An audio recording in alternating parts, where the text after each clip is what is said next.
Moments ago, went through their usual pregame ritual, although there's nothing usual about a Game 7. What time is it? Game time! And welcome to Game 7, everybody.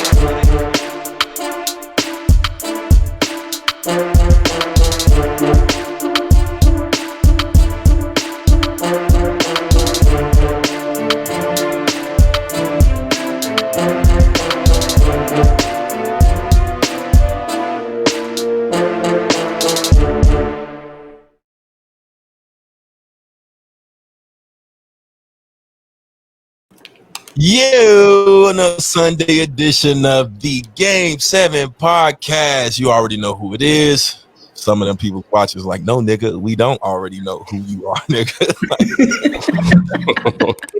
We actually don't know you. Santana invited me. Sable invited me. What's going on, Jay? What's happening? I see you getting the Jay-Z. You woke now. That's the woke cut. You see me on here. I just want to let them know that I am pro-black. That's all. Everybody and their mama know once a nigga stop, you know what I'm saying? Don't really shade a head off. Hey, looking good out here. It's a problem. Fam, don't say nothing white around me. As soon as that hair get to growing out, you can't mention shit white around a nigga like that, bro. Straight like that. Hey man, I'm not. Hey, like I say, I'm an equal opportunity racist. Goddamn it. Okay. I feel you. Gran Torino. That's the Gran Torino effect. Until somebody say some shit like, "Hey, you veered over the white lines." Well, why are they white any fucking way? Why? I'm just supposed to stay in your fucking lane, huh? You controlling this? I got you. What's up, Santana, aka Loon Santana, Mr. Looney Bin himself? What's going on? I see what the soccer on. Represent. Yeah. Still back home. No, it was no. Nah. Come on, man. Nobody fucking white. Home, nah. Come on, man. I'm a Cubs fan, man. I don't do it like you know that. You know, the rivalry's real here. Yeah, I know it. Well, listen, I don't care about none of that. I'm watching Moneyball, my nigga. That's it. That's all I wanted. Moneyball. I watched that shit 30 times this week. That's all I really care about. Billy, baby, Billy. All that other shit don't even really matter. Sable, what's happening? What's happening? She got the Kill Bill joint on today, so y'all know what time it is, right? Ready to shatter some dreams. Oh, I'm out. Listen, on that note, I'm out. What's happening? What's in the cup? Adult beverage. Adult beverage. She said, y'all ain't paying me no pub, no free nothing. Just know I'm over here. Just know I'm a drink. Hey, they just got frustrated. You the growl? Gee, I ain't got no lighter. I mean, go get a lighter right fast. Why is it called a lighter anyway? Why can't it be darker? You know what? See, my hair ain't that long yet. I see the militant. Nah, not that. Not that. All right. You go get a lighter. You can just go ahead and get that. Go ahead. I'll be right back. Started. See the clothes hanging in the background. What's up, man? How was your weekend? Save them. Start first. A blur. But it was good. It was productive. Made some money.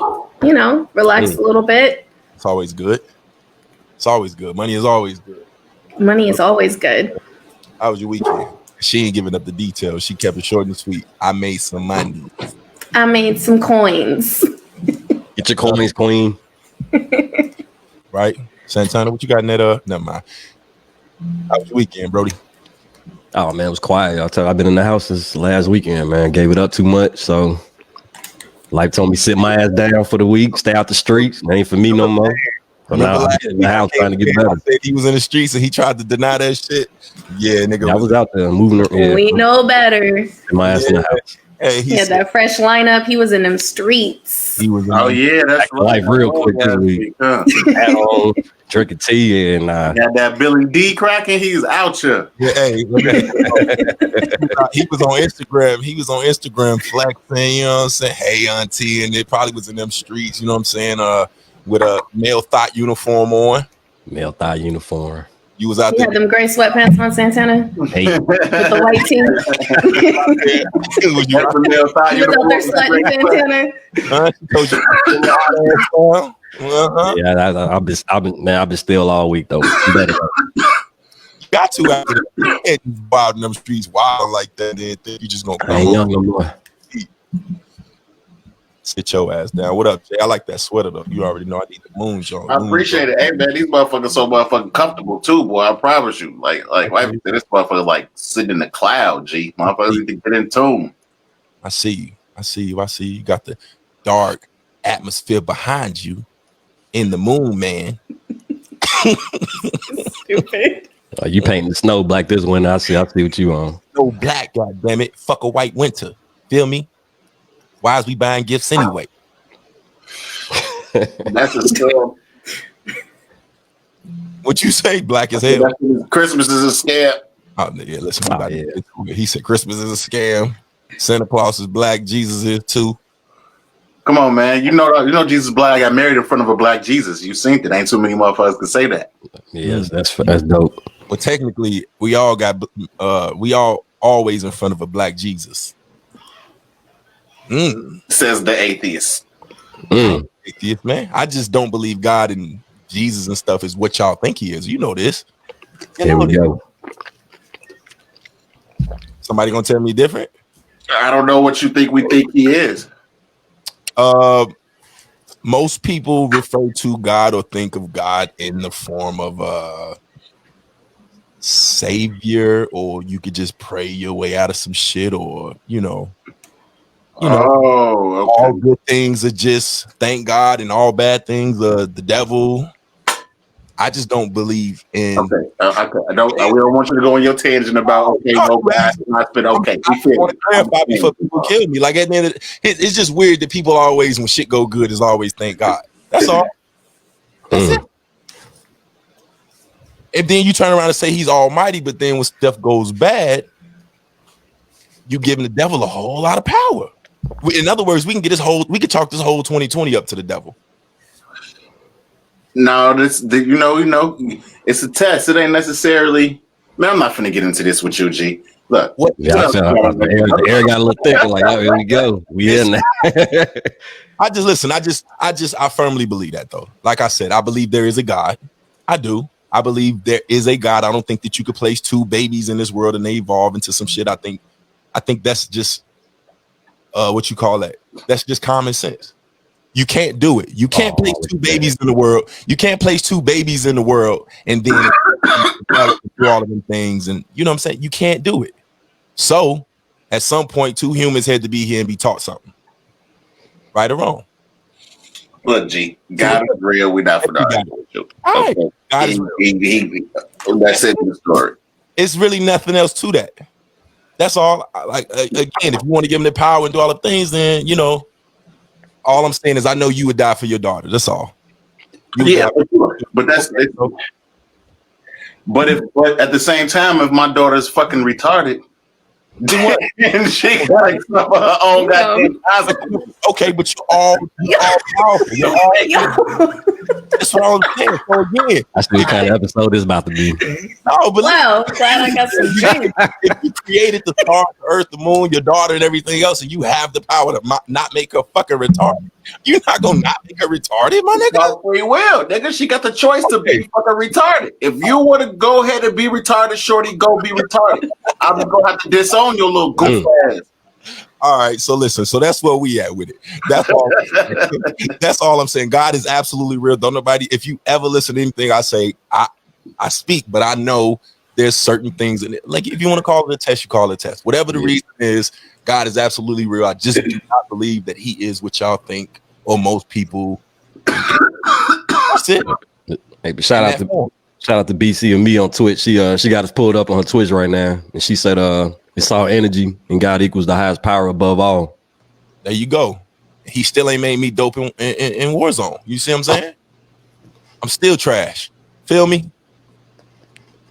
Anyway, He trying to show you the way you got it. hey, why table look away like that though? Hey, she been real silent on the whole matter. Her facial expression has been like, look, I'm not going to hell with this nigga. You lost me as soon as you said now she's fucking retarded. I'm like, yo. Here we go. I mean, shit. Yeah. Okay, I forgot it's 2020. I can't say retarded, right? Is that what it is? No, I say retarded all the time. Oh, okay. I was about to say that. Sometimes people can't help it though. Exactly. It's not a choice. See, listen, and you done open this door in my comments. Look, Monica in there, Sia in there, Muggs in there talking about what's your reason and stuff. It's simple. It's simple. You can't tell me as a religious person. Sorry, y'all. I ain't mean to get this shit started. You can't. I'm sorry, y'all. You can't. You cannot tell me that certain things make sense to you from any standpoint of religion. Otherwise, if you just want to chalk it up to free will, then all right. Listen. I put it this way: whatever gets you up every day, whatever you believe in that keeps your faith, whatever motivates you, I'm for that. I'm for it. Do it. Whatever gets you going. God is real. There is a God. We can agree with that. Yeah.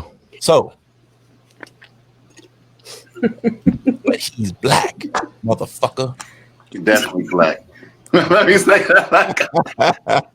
He's definitely black. All right. So what we got, man? What we walking into today, man? Before we get to the big topics. What you got for us, Santana? I know you hit a nice little list of things. Man, what I'm trying to see how we giving it up, man. We want to start serious. I kind of want to get the serious shit out the way and get stupid. I'm tired of the serious stuff. You know what I'm saying? Ooh, okay, so what you got? What you got with the serious? On the serious side, what do you have? All right. What's his name? Walter Wallace out of Philly. Okay, that's the one. That's the one that had the knife, right? Yeah. I didn't see a knife, but everybody say he had a knife, but yeah, I didn't see that. I seen him coming aggressively at him. Yeah, but he was chasing. I see it all the time. But like my thing is, if everybody's saying, you know, he got that he was meant, you know, had a mental illness, mental episode, illness, whatever. Why is it like we not allowed to have that, yo? Like I read the comments and everything, just like data law and cops ain't got to deal with that. Cops ain't got to be trained on how to deal with that. You know, whenever it's us. So I seen that his low key pissing me off. I seen that his family was saying that they didn't have the proper training today and they didn't want the police to be arrested or something. Is that true? I don't know, bro. My thing about this is if you black, quit, and your family members got mental problems, quit calling the police on them, yo. From what I heard, they didn't call the police; they called the ambulance. They called 911. Like they call them directly, they dial 911. You know what I'm saying? Like you know who's showing up when you hear anything. Right. The police is showing up every time. I only say that because back when I was home, I got work in that field. So hey, my son is having a mental breakdown. Please send the ambulance and please don't send them niggas with them guns. Basically. What do you mean? That's what I gotta do. Like I can't. Is this where we at? Basically, yo, because I'm telling you, the police is coming out every time. Oh no, I ain't calling the police for shit. No, I ain't calling 911. They, you know what I mean, straight up. So we got to find other ways. You know what I'm saying? Like all I saw in the matter was his family does not want the officers charged, and they said they were improperly trained and did not have the proper equipment by which and I've never heard this word before, so excuse me. Effectuate their job. Yeah, get the fuck out of here. That's what I'm saying. Are they trying to combine effectively execute? Yeah. I feel like you could have just said that. Yeah, that's some TI shit right there. Yeah, get the fuck out of here. I ain't trying to hear that, yo. That's the shit I be talking about. Let them get away with all kinds. But this is the thing. If you're going to continue to send out police for any type of disturbance, even if the person's having an episode, if that's going to be a part of their job, you're sending them out, then they need to be trained. They need to be trained, or you need to create a separate division that handles situations like this, because these aren't rare occasions. These aren't rare situations. These happen more often than most people think. The problem is that, like the family said, these people aren't trained. They don't know how to deal with anybody with a mental illness.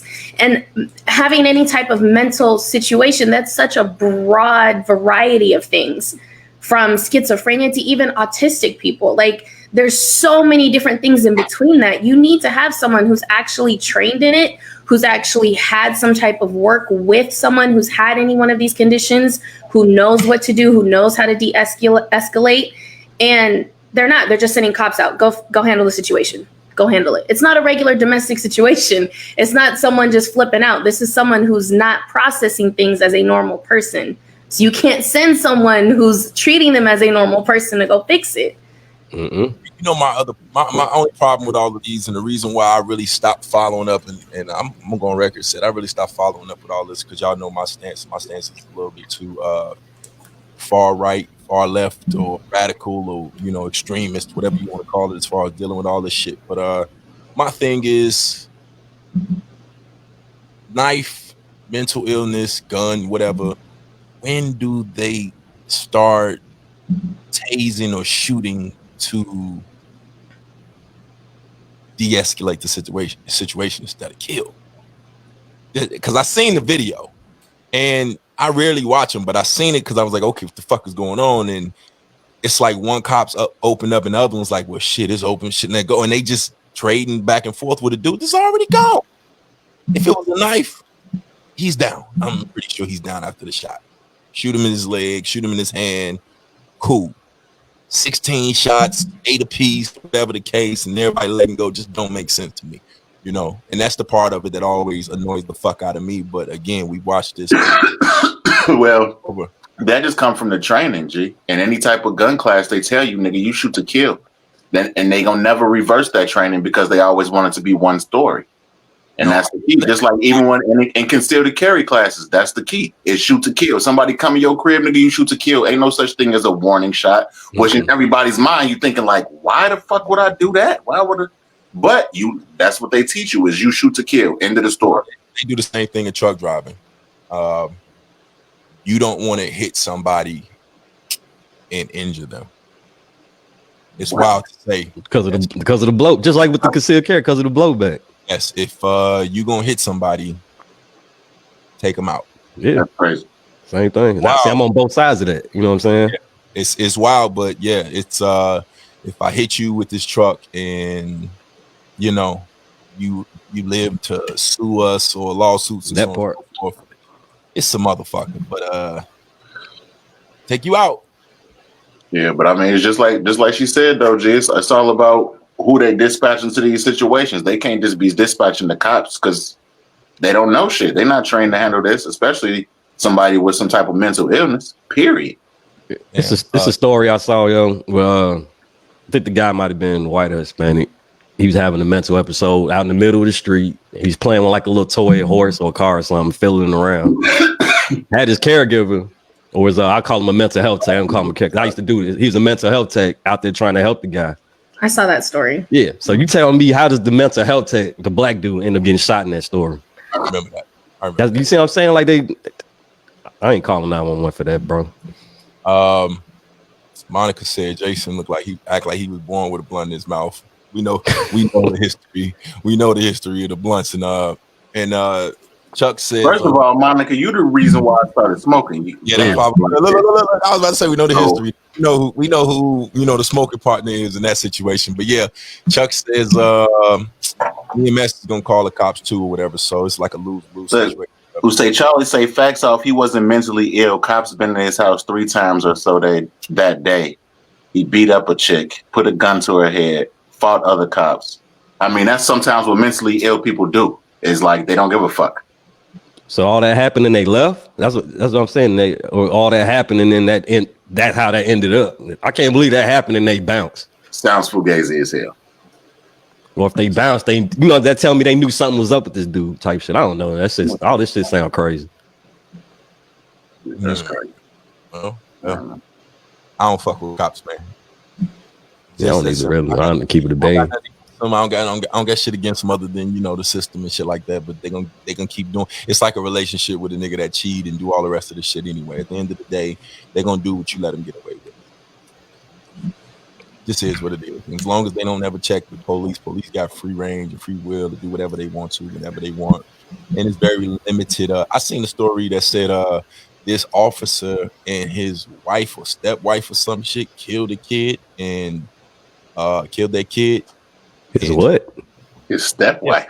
Yeah, I was like, hold on, what? Stepmother or whatever. Oh. Kid, and put him in a freezer for like 3 days or some shit, and he was still on the task for 10 years. They just finally relieved him of duty and shit. Yes. Yeah. Hey, say Santana. Hey. King. Hey. What is it? Carter. Gang. Hey. He is getting it on camera. But yeah, I seen it up. It's on Sean King's page or whatever. They killed the kid, put him in the freezer. Hey, I mean, And I don't know. If white folks can do what they want to do a little bit. If I was white, I'd be cold. yeah. All right, what else you got? White folks living it. They be getting away with murder. Joe, you see how they ran the damn Biden truck damn near off the road? Oh my No. Okay, so I didn't see this. I need details. All right, so Go ahead, tell it. no, all right. What I saw, they had like 100 different videos. They had a whole bunch, like I call it the Trump caravan. So a bunch of fucking Ford F-150s with flags flying up off of it, following the Biden Harris truck. I didn't see running off the road. I just saw them kind of riding with it. They run off the road. I mean, they was riding with it. You know what they definitely canceled the event though. Oh, they had to. What you mean they had to? Gee, let there have been some black folks that then damn made them cancel a Trump event. Oh, they're not. See, that's the thing on that side. They're not canceling. It would have never canceled. They didn't got aired out. Exactly. They got aired out. Shot. Probably They damn would near have been shot. That's crazy, and that's what I'm saying. And motherfuckers don't believe it. I don't know, man. I don't know. I be thinking too much conspiracy theory shit. I be thinking sometime like if dude lose, the white folks gonna be trying to wild out. If he win, either way it go, they're gonna be trying to wild. I don't know. Oh, they gonna wild out regardless of the outcome. It's the level of which they wild out. Right. Yeah, it's gonna be ugly. This week gonna be ugly. I think either whoever wins is gonna be crazy this week. Who you think gonna win? I'm gonna go as far as to say Biden winning it. You know what? Because if they weren't worried, why they going out getting all these guns and ammos out here training and shit, running buses off the roads and shit like that? And come on, they know what it is. They scared because they looking at the numbers now. We exaggerate that part, but it's because I don't know, G. I don't know. Only reason why I would say Biden gonna win, I don't know if he gonna win, is because shit, nigga, we outvoted him in 2016. It ain't matter. Yeah, it's the electoral college shit that it come down to. You know what I'm saying? In the end, but man. Listen, I hate politics. I'm gonna keep it a bean. I'll be glad when this shit over. I ain't gonna lie to y'all, man. Why? This shit here, me waking up, my phone like, vote, nigga, vote, get up and vote. Like, I'm off. I opened Snapchat and they were like, "Did you vote?" Bro, you can't open shit. I'm trying to take a picture. How you get my phone number? They're like, "Hi, this is Pam." I'm like, "Yo, bitch, I don't know. You quit." I voted already. Leave me alone. I voted. See y'all Tuesday. All right, but Yeah. I'm saying I keep seeing people say that like when it's over and shit, but it's like when it's over, then what? You know what I'm saying? We stuck with one of these motherfuckers.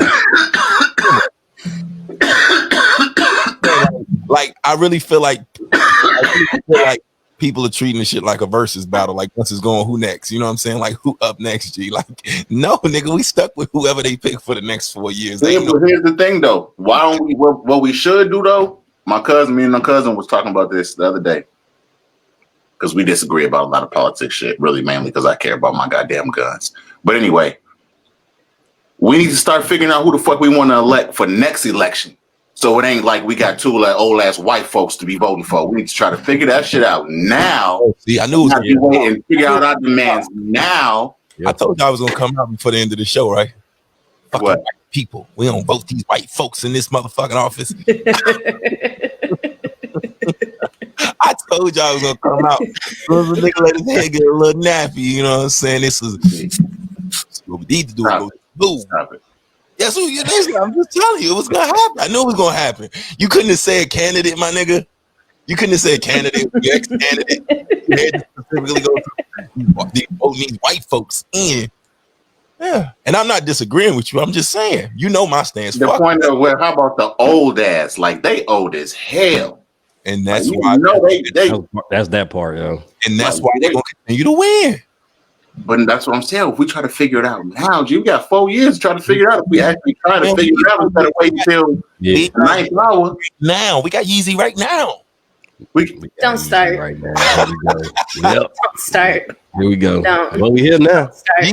Man, they say we here now, huh? only Yeezy can save us. Y'all know this. Y'all know this. Only Yeezy. Y'all Only know. Yeezy. But listen, I hear you. You know, but this is the problem that, and I said it before.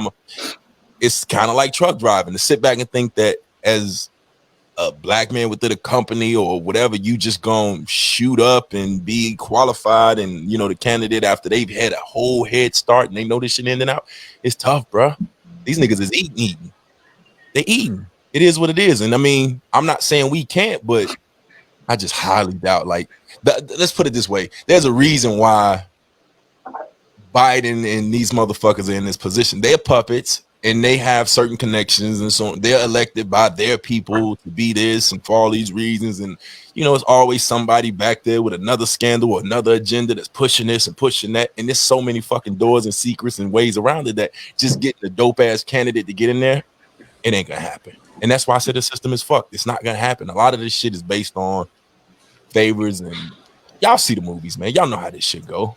You know how the system was never built for us in the first place. And that's why I so say it doesn't matter who's in there. The system was not built for us. Exactly what I keep saying. And what And the other thing is that we put so much pressure on who the president's going to be. No one pays attention to the local elections in their area. That's where change can happen. All the different bills in your area. Like, why are you worried about the president? And judges. And we don't know shit about none of these judges that they're going to have on this ballot.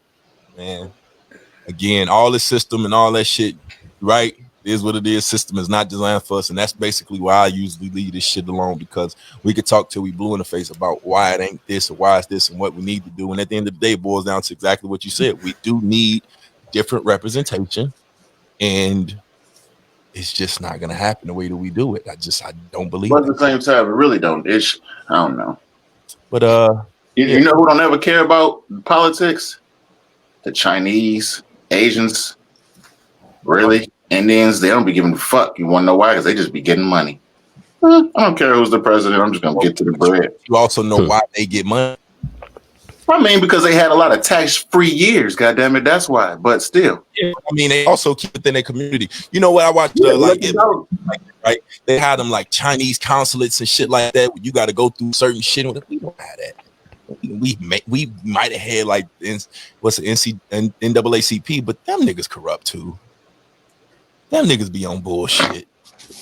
Yeah, can't trust nobody. You can't even trust BET, Blacker Entertainment Television. Who give Adele an award over motherfucking Whitney Houston, bro? We can't even trust. I stopped trusting BET years ago, bro. I don't even watch that shit no more.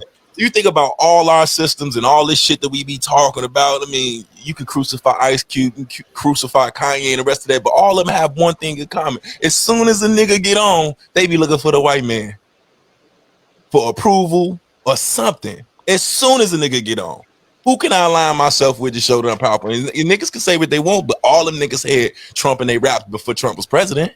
All of them. Every one of them. Hey, Trump was on all them talk shows too. Nigga, Trump was the man before he went and started running. Then suddenly it was like he did get the wilding though. Soon as speaking of, now that I'm on it, and I didn't mean to do this. What's wrong with that roach head ass boy, man? What's wrong with your boy, man? That nigga's bugged. Look, there's nothing new about him though. I know. That's nothing. I wasn't shocked, surprised. That is nothing new with him, yo. Nothing. Come on. Nothing new. Nothing. I hate to say that he's like my favorite rapper of all time. I know, that's why but like Joe, that shit breaks my heart that he's such a piece of shit off the whack. Like, gosh, dude, like, what's up with you? I don't be understanding, dude. I don't know. It's like and I see a lot of people killing 50 Cent all the time about his little views and his trolling and shit like that. But yeah, it's like niggas just really don't give a fuck what comes out of their mouth or who's rocking with him. Like Lil Wayne is like, he is he flat out will say fuck with no racism, or there's no such thing as racism, and he loves cops and endorse Trump and so on and so on. And you just watching and you go, all right. It just don't make sense. Didn't he holler racism in one of them basketball games? Listen, the nigga. I ain't gonna get started. There's a video going around of Never mind. what was one of the infamous videos of him being interrogated, and he kept saying, "I had no recollection," and doing all that, shit. So he understands. He get it. Hey, he funny as hell in that little deposition. That shit Yeah, I ain't gonna lie. that was hilarious. Absolutely gets it. Anybody that But gets you have to understand, when you got that much money, same thing with 50. When you have that much money, your reality is completely different than anybody else's. So you may not experience that shit. Listen, and I hear So you. it's, But what I'm saying is you can still have that money and shut the fuck up. I mean, they don't care about anything. You can have that money and shut the fuck up. You could, Yeah, you could. You could quietly go vote. but they won't. Fuck up. See, that's when the one thing they care about the most gets threatened. That's when they start talking and showing who the fuck they are. that's what it comes down to. I mean, let's keep it it's like, and I guess that's my point is, you can care about your money and you can vote for who you want to that fits your agenda, but publicly and deliberately aligning yourself with shit says fuck y'all to me.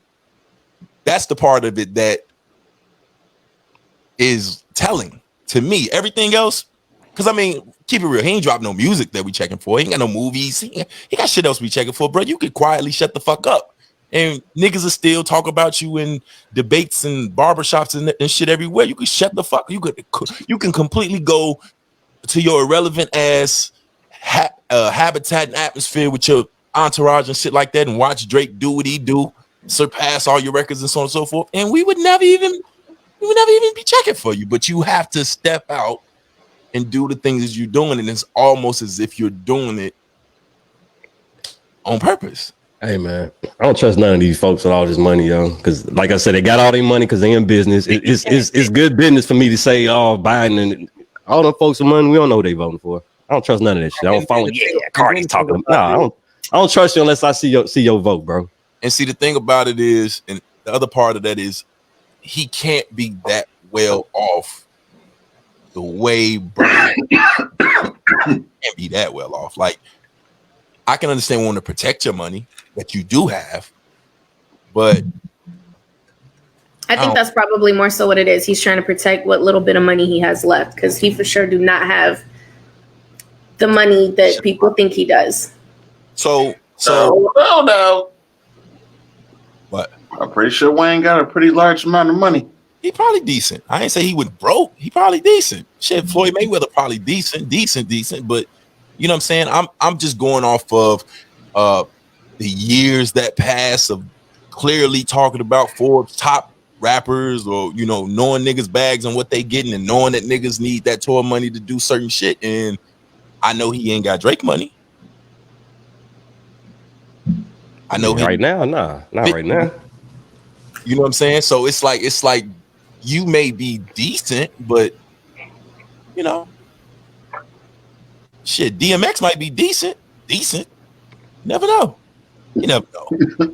I'm just saying, you never know. Crack pills, you know what I'm saying? Suspense will have it. You never know. But yeah, that's fact. Back on Twitch, BC say whoever cut their checks is the real money. We talked about this how many episodes ago? Right. Well, push say sign to one man, assign to another man, assign to another man, or whatever.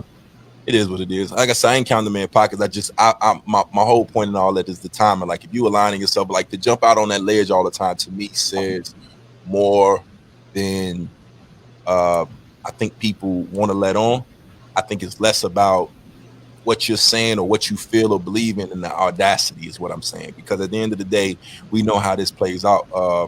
That one guy, some months, like 2 months ago, that was killed, that was all down his shit talking about police ain't bad, and if niggas just comply and all this, and I love white women. I'm addicted to white women.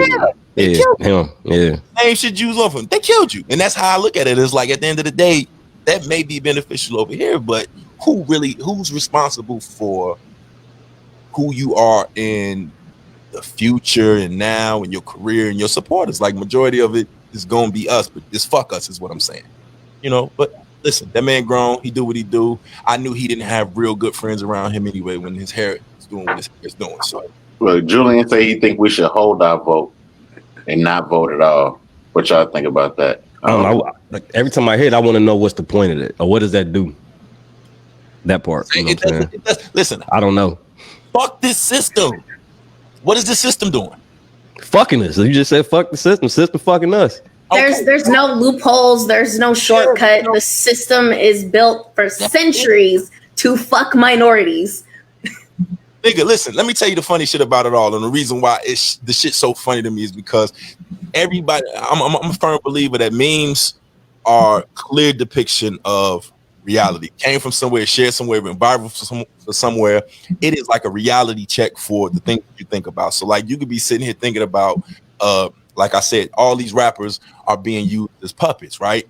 And they always tell you, shut the fuck up. Shut the fuck up and dribble. And then you go on the page and shit like that. When it's LeBron, all down the comments is, oh, LeBron's fucking privileged and he's rich and what he says doesn't matter. And he should just this. And he wasn't saying that when his shoes was made. And then fast forward to Ice Cube and 50 Cent, because it's on their side, they happy as shit right there. Oh, Lil Wayne, that guy's always done right by me. Lil Wayne's a good guy. I liked him. He's smart. You seen the comments, right? All right. So all the memes right now are saying like it's like Democrats after we're done with the election, they throwing black people out of the car. So if you know this, if you know the system is not built for you, and after this election, they still not gonna give you or bring these changes to the table, and so why keep playing that game? That's the point that's the only point of this whole system shit and voting and shit that I don't. My opinion on that is so it don't just get too out of control. Like shit, like what though? Like as far as just I don't know. I think y'all started it off, and I came back in on this. I think y'all started off talking about what they are planning to do, purging or getting ready or whatever if things don't go their way during the election. Fam, can we do that? Can we even remotely say some shit like that and think they not just gonna wild out? Hell no. Could Obama really sit here and say, shit, if the votes don't go my way, I might hold out and be in this office a little bit. You know what I'm saying? I don't believe it. I don't trust it. I don't think I'm really going to lead this motherfucker. You know what I'm saying? Like, it's just certain shit that is privileged or whatever you want to call it, but it's not for us. It's not for us. We can't be like Dave Chappelle said it best. Y'all want them to change the laws or whatever the case is, arm yourselves. Let black people start doing what they doing, and the shit gonna change drastically. Until then, it's like we know this shit is not for us. We can make every little excuse why it's not made for us, or why we should vote, or why we shouldn't vote, and all we doing is arguing amongst us. That's it. Instead of just sitting back and coming up with a fucking plan and be like, shit, we doing this. That's all it boils down to. They gonna still be them. When all this shit go and all this shit, whatever, however you want to do it, they gonna still be them. Life is gonna go on as expected, just like it did when we got a black president, and so it's not gonna change. Biden, Trump, Kanye, whoever you want to put in that motherfucker, it's still not gonna be for us. Not for the next 4 years, not for the next 8 years, not for the next 12 years. It's just not the shit. Take it back. We fucking in 2020, and shit still ain't for us, and we've been marching and Reeboking it and church shoeing it up forever. It's just not for us. It's nothing you're gonna do to get that out of there. We might gain a seat at Roscoe's Chicken and Waffles when it's done without being egged, but then they just not gonna eat there no more. That's just how that goes. Yes, you can sit here. Oh, you're welcome in here. It's not whites only anymore, but we're gonna go over here to Cracker Barrel. Leave y'all over here at Old Country Buffet. Okay. They mad we like, I guarantee you they mad we like Chick-fil-A. Because we supposed to just be Popeyes and KFC. That's I'll roll with that. I'll roll with that. I 1000 when KFC was like, this ain't real chicken, and they changed the name from Kentucky Fried Chicken to KFC, and it was all that. I guarantee niggas was like, damn, they called us. They don't know what the fuck they was giving us in them chickens. And now we got Chick-fil-A, Lord, the only fucking restaurant in the world that just makes so much money they don't open on Sunday, dog. Mad as shit we caught on. This is good chicken. You know why it's caught on? You know why it's real chicken. That's why it's good chicken. We've been eating bullshit forever. I'm just saying. She said, how you know when they hear your black voice through the drive-through that they giving you real chicken and don't got to put to the side for people that look like you? Because they got 2 windows, 2 lines, and when they put that in there, they say nigger. They get for the nigger batch.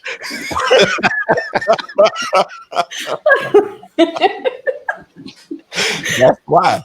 And because people put on white voice like my man Harrison Booth, you gotta have people. Nah, he's a nigga. He's a nigga. Sure, nigga. What's your name again? Sable. She's definitely not one of us. I'm just saying. She said, listen, Cane's is another one, bro. Cane's got a whole menu.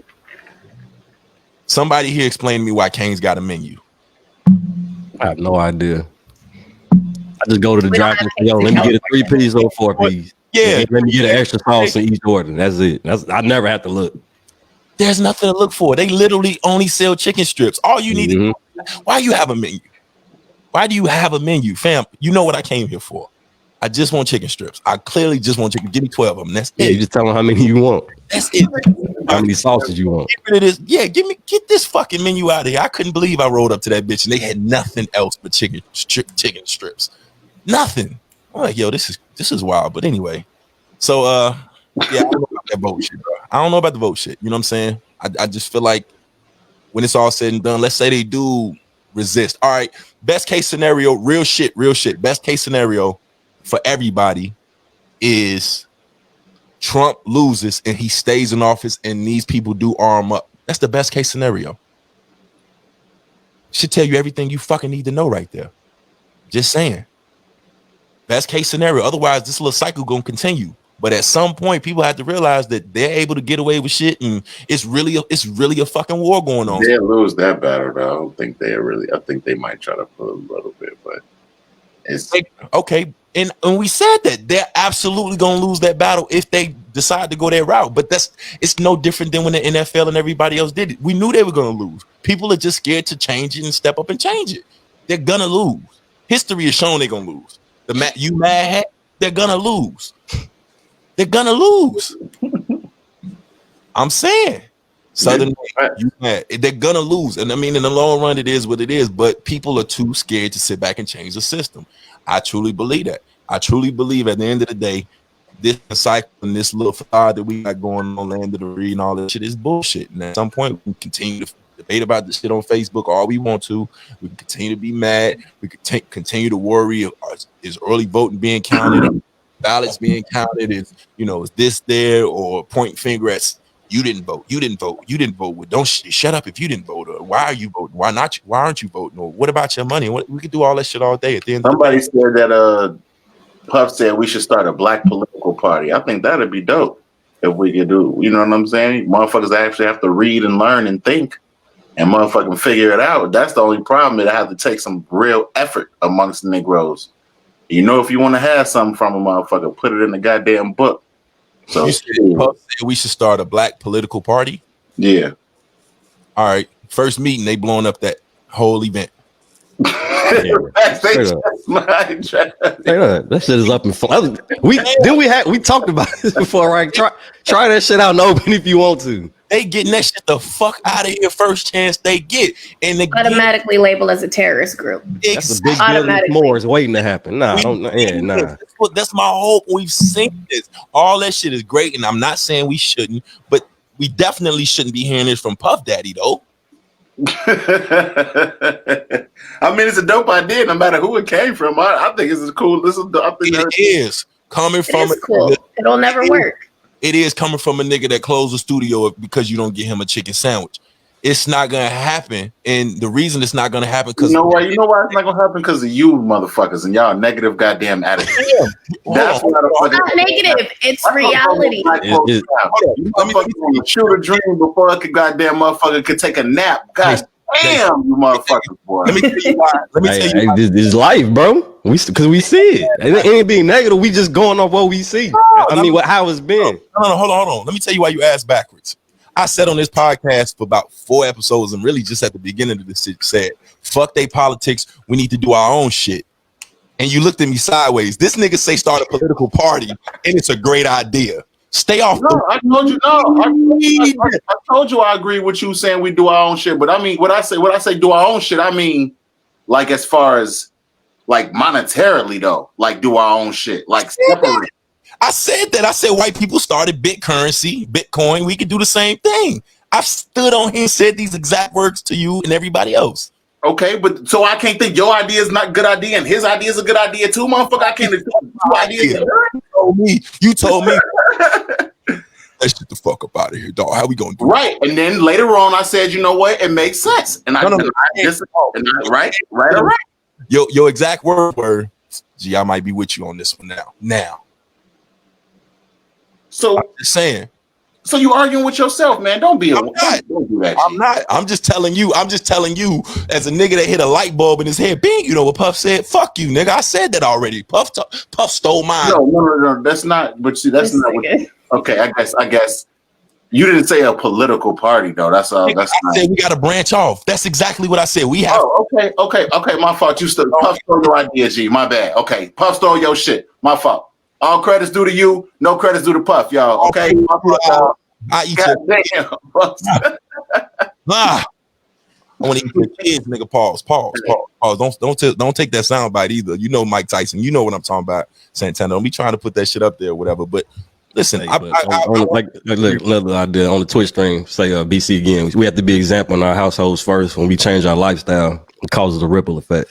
Absolutely. But the thing about that is, in the pandemic showed you can be a stand-up citizen, great father, and everything else. When these motherfuckers shut shit down and fire you just because they want to make quota or keep their money, or they shutting the country down, or they're able to still go out here and make 900 billion, all while saying, well, shit, I know you didn't create the coronavirus, and I know you didn't lay yourself off, but just because you can't make your bills, fuck it, and taxes or whatever. But I'm not paying that, and I'm not doing that, and whatever. They live by a different set of rules, and as long as they continue to live by a different fucking set of rules with a whole different tax bracket, you're forever playing their game.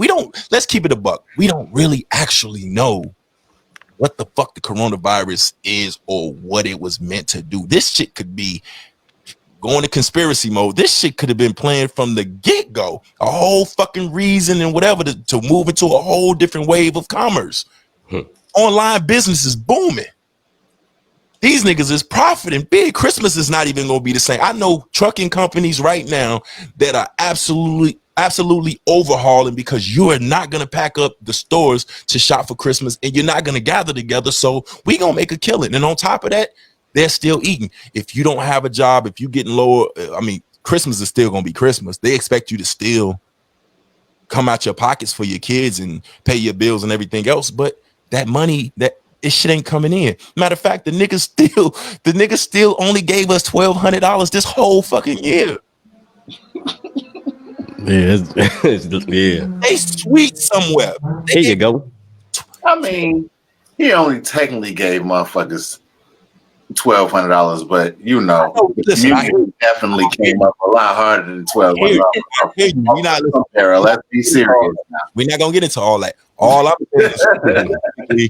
I'm saying is realistically, if I step back as I can be an upstanding citizen in my home and shit like that. Until you own businesses, own lands, own your property, own all of these things or whatever, them bill collectors are still calling you. They calling you worse than these goddamn Trump and Biden campaigners. They calling though. They want their money and they eating. And nobody sitting back saying, well, shit, my nigga, you got rich, filthy rich, Amazon. You could absolutely afford to shell out this, that, and the third or whatever.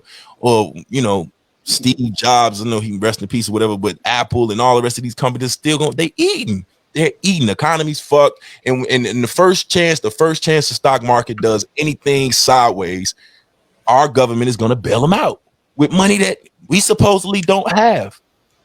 They do this shit every time. Chase Bank is going up and it's going to fuck up the stock market. Here goes 60 mil. Where does money come from? In other words, fuck you. So I mean, all that is great until you break the system. Your household is dope. Your household is cool. Let me get back. Let me kind of paint what I'm saying. All that shit that we talking about, JP, people came up. They ain't come up technically, legally. So while they're making legal money, you got to worry about what happens in that ripple effect is everybody knows you don't do bad shit just to do bad shit. You are circumstances and product of your environment. So if I'm not eating and my babies need X, Y, and Z, it's by any means after that. Things now I'm taking penitentiary chances. And Lord knows how that goes.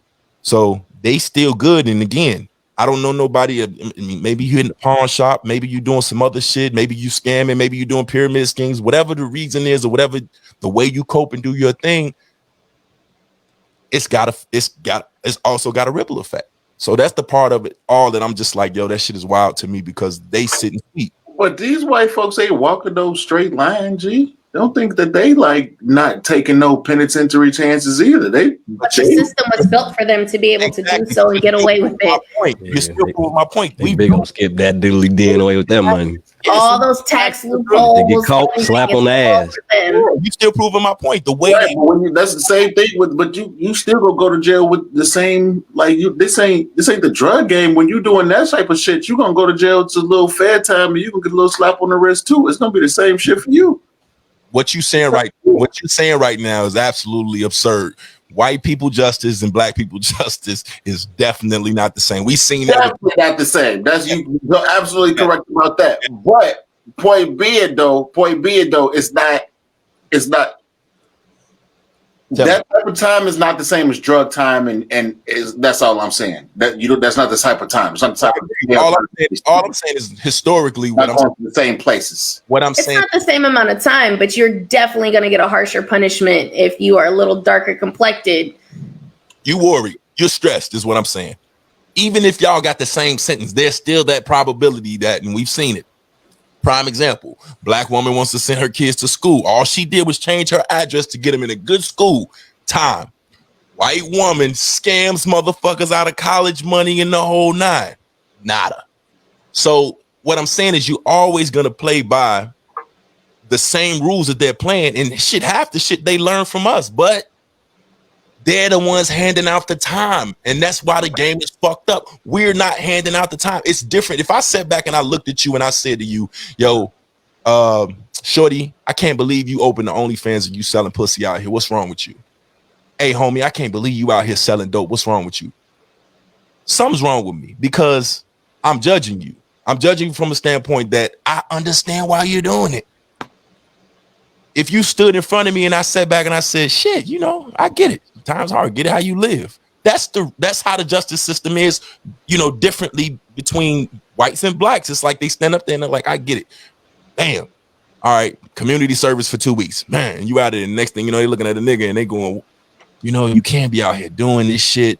You supposed to, they're literally looking you in the face and say, you got to set an example for this and then throw the book at your black ass. Because it's damn near in our DNA or whatever for them that we should know better. And truth be told, from a young age, you kind of know shit to get you 5 to 10 early. You like damn near embedded in don't do that or shit. This shit scamming or I can steal this cable. I can do this and I can do that. You damn near know the ropes as a child. And also that shit, your uncle's in jail, your aunt went to jail a little bit, your pops was in, what I mean? Like it's just what happens. It sucks, but that's the system. I completely understand and I get it. I don't knock with nobody, dude. Get your bread, get it. Long as you ain't fucking with my pockets, cool. Don't matter to me. Don't care. But that's just not the system. So I'll leave it at that. Speaking of pockets, Santana, Sable, Jay. Uh-oh. I know that. Last week we did the Birkin. Which road we going down now? Listen, we was talking about double standards. We were America. Oh, we about to get into some ignorant shit. Yeah, my wife gone, so I can talk. I can get it out. Your wife went down the street. She got the phone open, looking dead at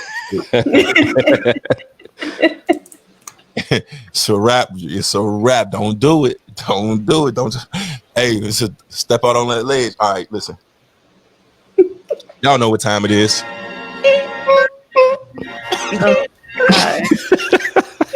About to get into that box wars. Box Wars is active. Yeah, you know when y'all hear that sound, we going into some toxic masculinity. Joy. Yes. We about to go rowdy rich in the box. You know what I'm saying? Welcome, Sable. Appreciate you being here. I apologize for everything that is about to happen. Let's go. Ladies in here, appreciate y'all being here. You know what I'm saying? If you're watching this, share this to any page. Invite your friends. Give us a like and all these things. BC, close your ears. You're probably like, what the hell did I stream? Like, yeah. Y'all sick. No, we ain't. Oh, man. So listen, I hope Chuck's still in here. You know what I'm saying? Chuck talk your shit, bro. I should have invited you on. That's Mr. Hell right there, Chuck. All right, man. So as the topic suggested at the top, and I'm pretty sure we got other topics and stuff, but we're going to get into it because it was a good little transition. So there's a double standard in America. It's a do as I say, not as I do kind of world that we live in. Oh my God, I can't believe it. There's a popular clip going around. Two podcasters.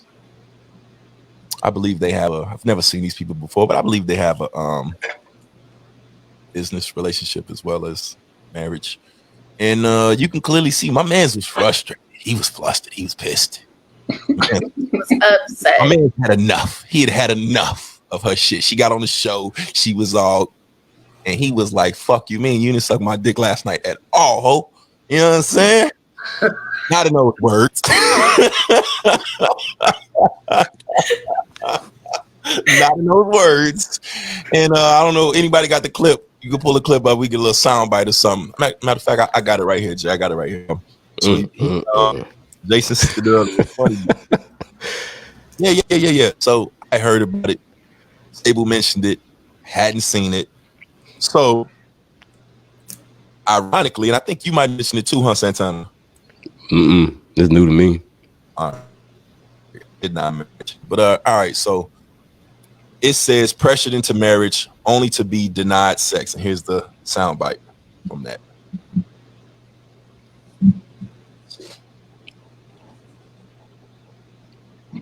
Come on now. My man's is light skinned, just for context. So you know he had Oh shit. No, he had enough. He was over it. You don't do that. I'm just saying, typically, typically. All right, listen, I ain't gonna do it like that, bro. But all right, here we go. He had enough. He had enough. So these urges that come, I share them with one person I decide to spend the rest of my life with. So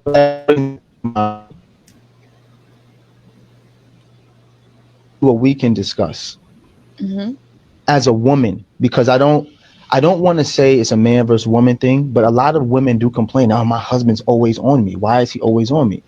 If sex is going to be a chore for you that you don't really want to do, why do women constantly push monogamy on men? If you know that you don't want to have to deal with him all the time just wanting you, why do you push monogamy on men? Well, who's to say I pushed anything on anybody? Like, well, we know that you pushed monogamy on me. I pushed monogamy. I forced you to get married to me. Hey, he didn't even let her finish the sentence before he.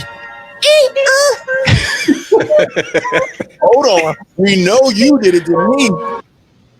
What up, Jay? What you got?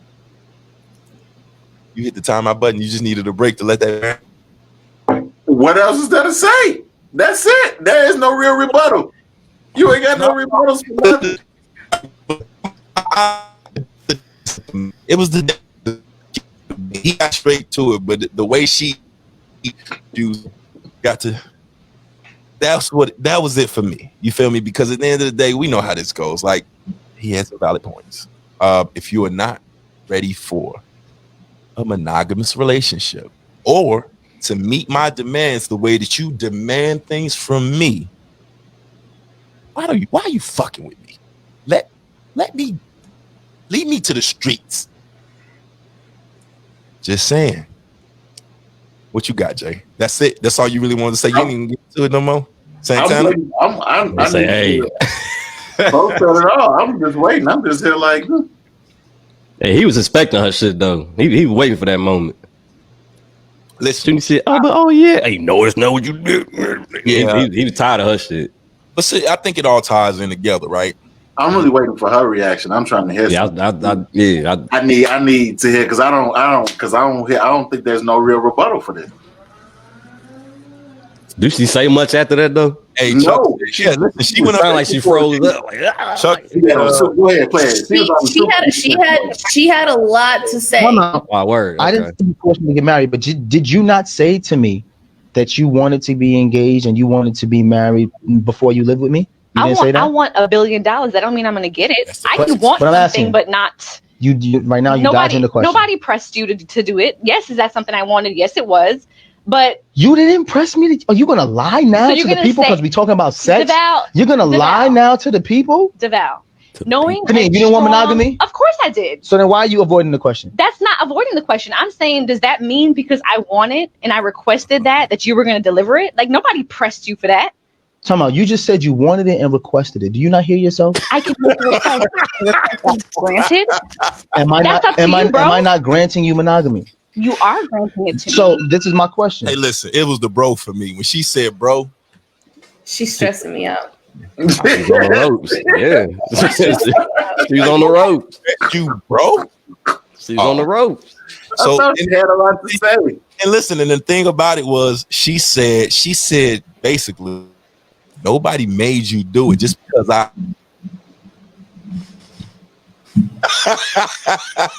nobody put a gun in your head, nigga. So hold on. As a man, I'm just supposed to just let you demand some shit and let another nigga provide it or something?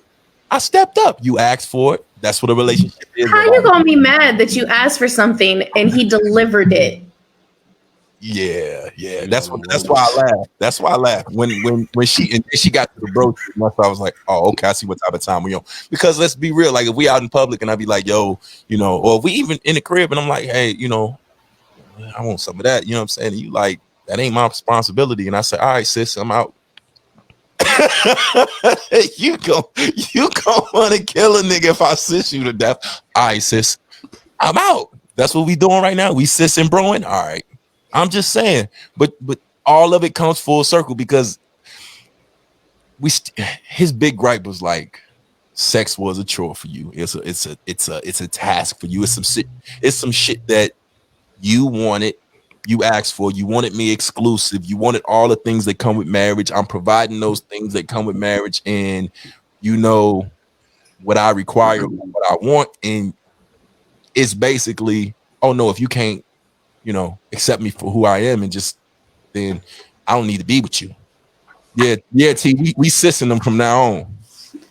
Every night you don't give me some head or wing fuck, you sis. I'm gonna try that, see how that shit work for me. And if you sis too many times of the year, or too many days out of the year, like I bet you got it, sis. Got on here, you good? All right. Mm-hmm. I'm gonna try that. I'm working on that. We're gonna go wig shopping. We're gonna go Fashion Nova shopping. The rest of that, sis. Mm-hmm. Not on my part though. Wilding. I'm saying this is wilding. The nigga was he waited to the podcast. He listen. She didn't even get it out. He said, "So you tell him you didn't pressure me into marriage?" In other words, I wasn't ready, but this is what you want. Don't even play with me. Listen, play with me. My man was in the mirror that morning. I'm telling you, he's waiting. It's all crickets from the women. Joe, they don't got no rebuttals. I'm telling you. That's why I'm hitting you with the emoji, G, because ain't nobody got shit to say. Never do. Every woman ever. Oh no, she tripping. Every woman ever is gonna have that stance. Every woman ever. We know this. Every woman ever hearing that clip, or I actually should. I wish I should scroll down these comments and see some of these comments to say, because I didn't do it. But you're right, hard pressed to fight that. I just feel like that whole mentality, we've talked about it. That whole mentality that a man's worth in a man's place is to, sweetie you. It's about what you can provide me. It's not the services that I do for you. You're supposed to upgrade me. You're supposed to take care of me. You know, you're supposed to put me on the pedestal and do all this shit, so on and so forth. But when it comes time for you to hold it down for me, the rules and the standards, procedures change. We just know that. But that comes with, like I said last week, is women not being emotionally or mentally mature enough to really be in relationships. People have this idea of what a relationship is supposed to be, and it's very, very one-sided. Very, very one-sided. But it's true. And even like if you finish watching the clip, she even says that she wasn't ready to be married. She wasn't ready for the responsibility. She did. She didn't say that. Santana, she said, she was going to say, she says, if I knew what I was getting into, wouldn't have done it. But that's why I said, what the fuck is wrong? The maturity is not there. Because people like the idea of being in a relationship. It's just like women like the idea of a wedding, not even a marriage. You mean them vows? You mean them vows that they read off? Love, honor, obey, cherish, Richard, purport. You mean them mean something? Not love, honor, and if you can't Birkin bag me. It's not an Instagram moment. That's actually real life. You actually have to follow those vows. So it's kind of like everybody want to be a nigga, but don't nobody want to be a nigga. It's kind of like that. Huh? Exactly. I don't know about that, but I'm actually in the process of. Oh boy, I'm in the process of getting my credit and everything straight. I'm not gonna be black next year. I'm sorry to tell you guys this. It's not gonna happen. Transracial. Yes, you're gonna go through a transition. Yes, I got my name. My name is Brian Knippenberg. Jesus Christ! You as such. No, will not. But listen, man, it is what it is. Like that's it's wild, but which also goes into another conversation that people dodge and avoid. But wait a minute, hold on, wait. I'm sorry to stop you, G, but this is reading the Twitch comments. Can I just say this is a victory then? That's how I want to say this. There's no Jay, let me tell you something. Nope. Jay. Jason, I'm holding this dub. Listen, listen, you my nigga. What's the victory? No. That's what I'm saying. You my brother for life. You my brother for life. But it's only a victory if you're not calling her sis tomorrow. If not, you just marinating on facts. It's like politics all over again. You can marinate and have all the facts there. You can make all the sense in the world. If she don't put that meat in her grill, you ain't eating, dog. It's over. At the end of the day, you just stuck with fact. It's gonna piss you off even more. Your only option at that point. No.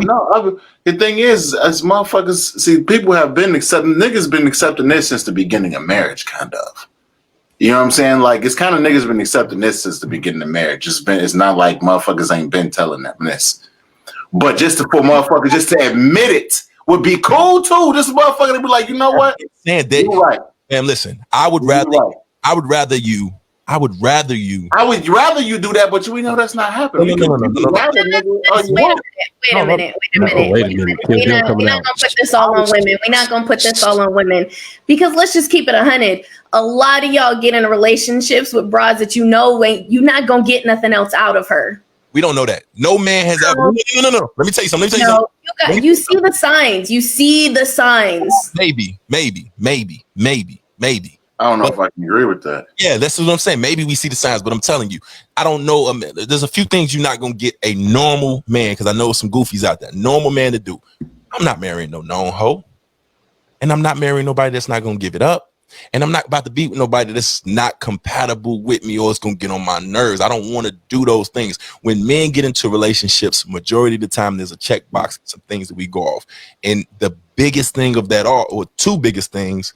And because we can look past all the rest of that, is clearly the sex, like the sexual compatibility and the wifey material, the wifey aspect. Like none of the bros know her, ain't got no pictures of her. Shit, might be all right. We kick it a couple times, you cool. The problem is we've become so conditioned to that's just what it is. If you look at any, like the bullshit women give, most men like, oh, that's what they own today. We know this. You look at any movie, any Al Bundy, any rest of that. You talk to any married couples, men typically in their movies, they normally tell you the same shit that he talking about since the beginning of the time. Sex goes down when you get married. It's a known joke. Chris Rock do it. Everybody do it. Known as sex go down, and you learn to kind of say, well, shit, that's kind of what it is, and all the jokes around. No, it's not. In a nutshell, like I said, at the end of the day, my true belief is you can ask 30 women in the circle how they're supposed to treat their man or what a man wants, and they will tell you the right answer, and then turn around and not do it. I promise you. I do not believe that you can have a conversation with a woman and she tells you, oh, I'm just not gonna do that. Every woman is gonna sell you just like, and it's the same for some men. I think it's the same as some men. I think some men to tell you, some shit that just might not be in their DNA. And as a woman, you gotta kind of shit, I don't know. I'm gonna roll this dice on this, whatever. But that thing right there, self-sufficient, I can cook or feed myself, even if I gotta go to a restaurant. I could do my laundry. I could provide my own shelter. I could do all these things. The thing is that just like with this situation, what happens with a lot of people is that they rush into marriage. And so they were young, they were in their 20s. They were in their 20s when they got married. Because of it is because of women. But if you feel like someone is pushing and pressuring you to do something, women, and you're feeling like, I'm not ready for that. Women pressure you to do that. Yes, women. If you feel like a woman is pressuring you to do something, if you're starting off like that, if you're being forced to do something, maybe you should kind of take a step back and look at that situation. Okay, so here's the thing. Lucia's in it. She's all in the comments. She was waiting on this. Conversation. She first said, "So men don't give off bullshit." I just told you. The men that I know are very simple, and I mean this in the most barbaric, unflattering way ever. We gonna play Call of Duty. We gonna maybe get a haircut. I don't know. And we want our dicks up. I really truly believe that that's basically the check. I will work, bust my ass. I'll even mind my own fucking business. So I think most men are like that. If you find a nigga that gotta be out in the streets and do all them things, that's on you. You know who he is. If he shows you those things, or he give you the Playboy thing, he gotta be seen, gotta be out there. Then that's who you got. You know that, and keep it real. Women love that shit. We just had this conversation last week on the last podcast. Y'all love that flash shit. Y'all love that type of nigga. Y'all love it. Now, men are simple. Women know from the get go. Fuck them, feed them. You learn that shit right away. Fuck them, feed them. Every woman ever would tell you, don't let your man leave the house with empty balls and an empty belly. All right. So you give us those two rules. And if you want to sit back and say men fuck anything, or men this, or men are dogs, and all these little innuendos that y'all throw out there, men are simple, men are this, all that shit still boils down to fuck me. Shut the fuck up and fuck me. As a woman, though, you said it yourself, Lucia. You says, but if a man want her to give it up, men have to be able to feed us mentally, emotionally, physically. Sometimes y'all lacking that. You know why I can't feed you today? I'm looking at you like I want to throw this brick at your fucking forehead. I didn't work all fucking day. You sitting here watching Time of Our Lives. Wait a minute. Don't do that. Don't do that. It's not. Because not all women are like that. Not all women are like that. See that? But if the shoe fits, I'm just saying all the things. What I'm saying, all of these things. All right, listen. But let's just keep it 100. Let's just keep it 100. In most relationships, both parties work, right? Okay. So both people are gone. Both people are working all day. Okay. It's so how most men look is, okay, you need to feed me, you need to fuck me, right? No. Look. Feed me, fuck. You just said it. Feed me, fuck me. Right. Let me do my thing. I'm happy. And look at that. And what you're missing is if we're both working, and that was your key thing in that, then one of us is gonna pick up something. Pick up I don't care, pick up some chicken, whatever. But no, I don't. No, but look, no, it goes deeper than that. It goes deeper than that because what a lot of guys fail to realize is that women have deeper needs. So if we're lacking somewhere mentally or emotionally, right? If you're just a brick wall and you have that disconnect, more times than not, we really not gonna want fuck. Okay, what's the brick wall? If the brick wall is if you're not pouring into me emotionally or mentally, and I feel like there's that disconnect, that adds into me wanting to please my man. Okay, so let me ask you, what emotional or mental anguish are you going through that I need to repair? If it's not within our relationship and we solid, then chances are you dealing with some bitches at work, or you dealing with your old crazy ass friends or some shit like that. And it could be anything, but that's what I said. You got to know what you're getting into before you get into a relationship. Y'all emotionally scarred. Listen, well, no, we're not emotionally scarred, and that's my point. We're not emotionally scarred. What we are, and then y'all can call it. They're scared to put context to that. We emotionally. I hope she married scarred. No. We ain't. No, that's a whole nother topic. All right. Here's my. I'm worried. I can't be emotionally scared. So here's my take on that. I don't like self-inflicted wounds. What are you complaining about? That changes the entire dynamic of me listening and feeding it to you. I'm not going years of you complaining about you're no good, you're no good ass friends and the rest of this shit. Right.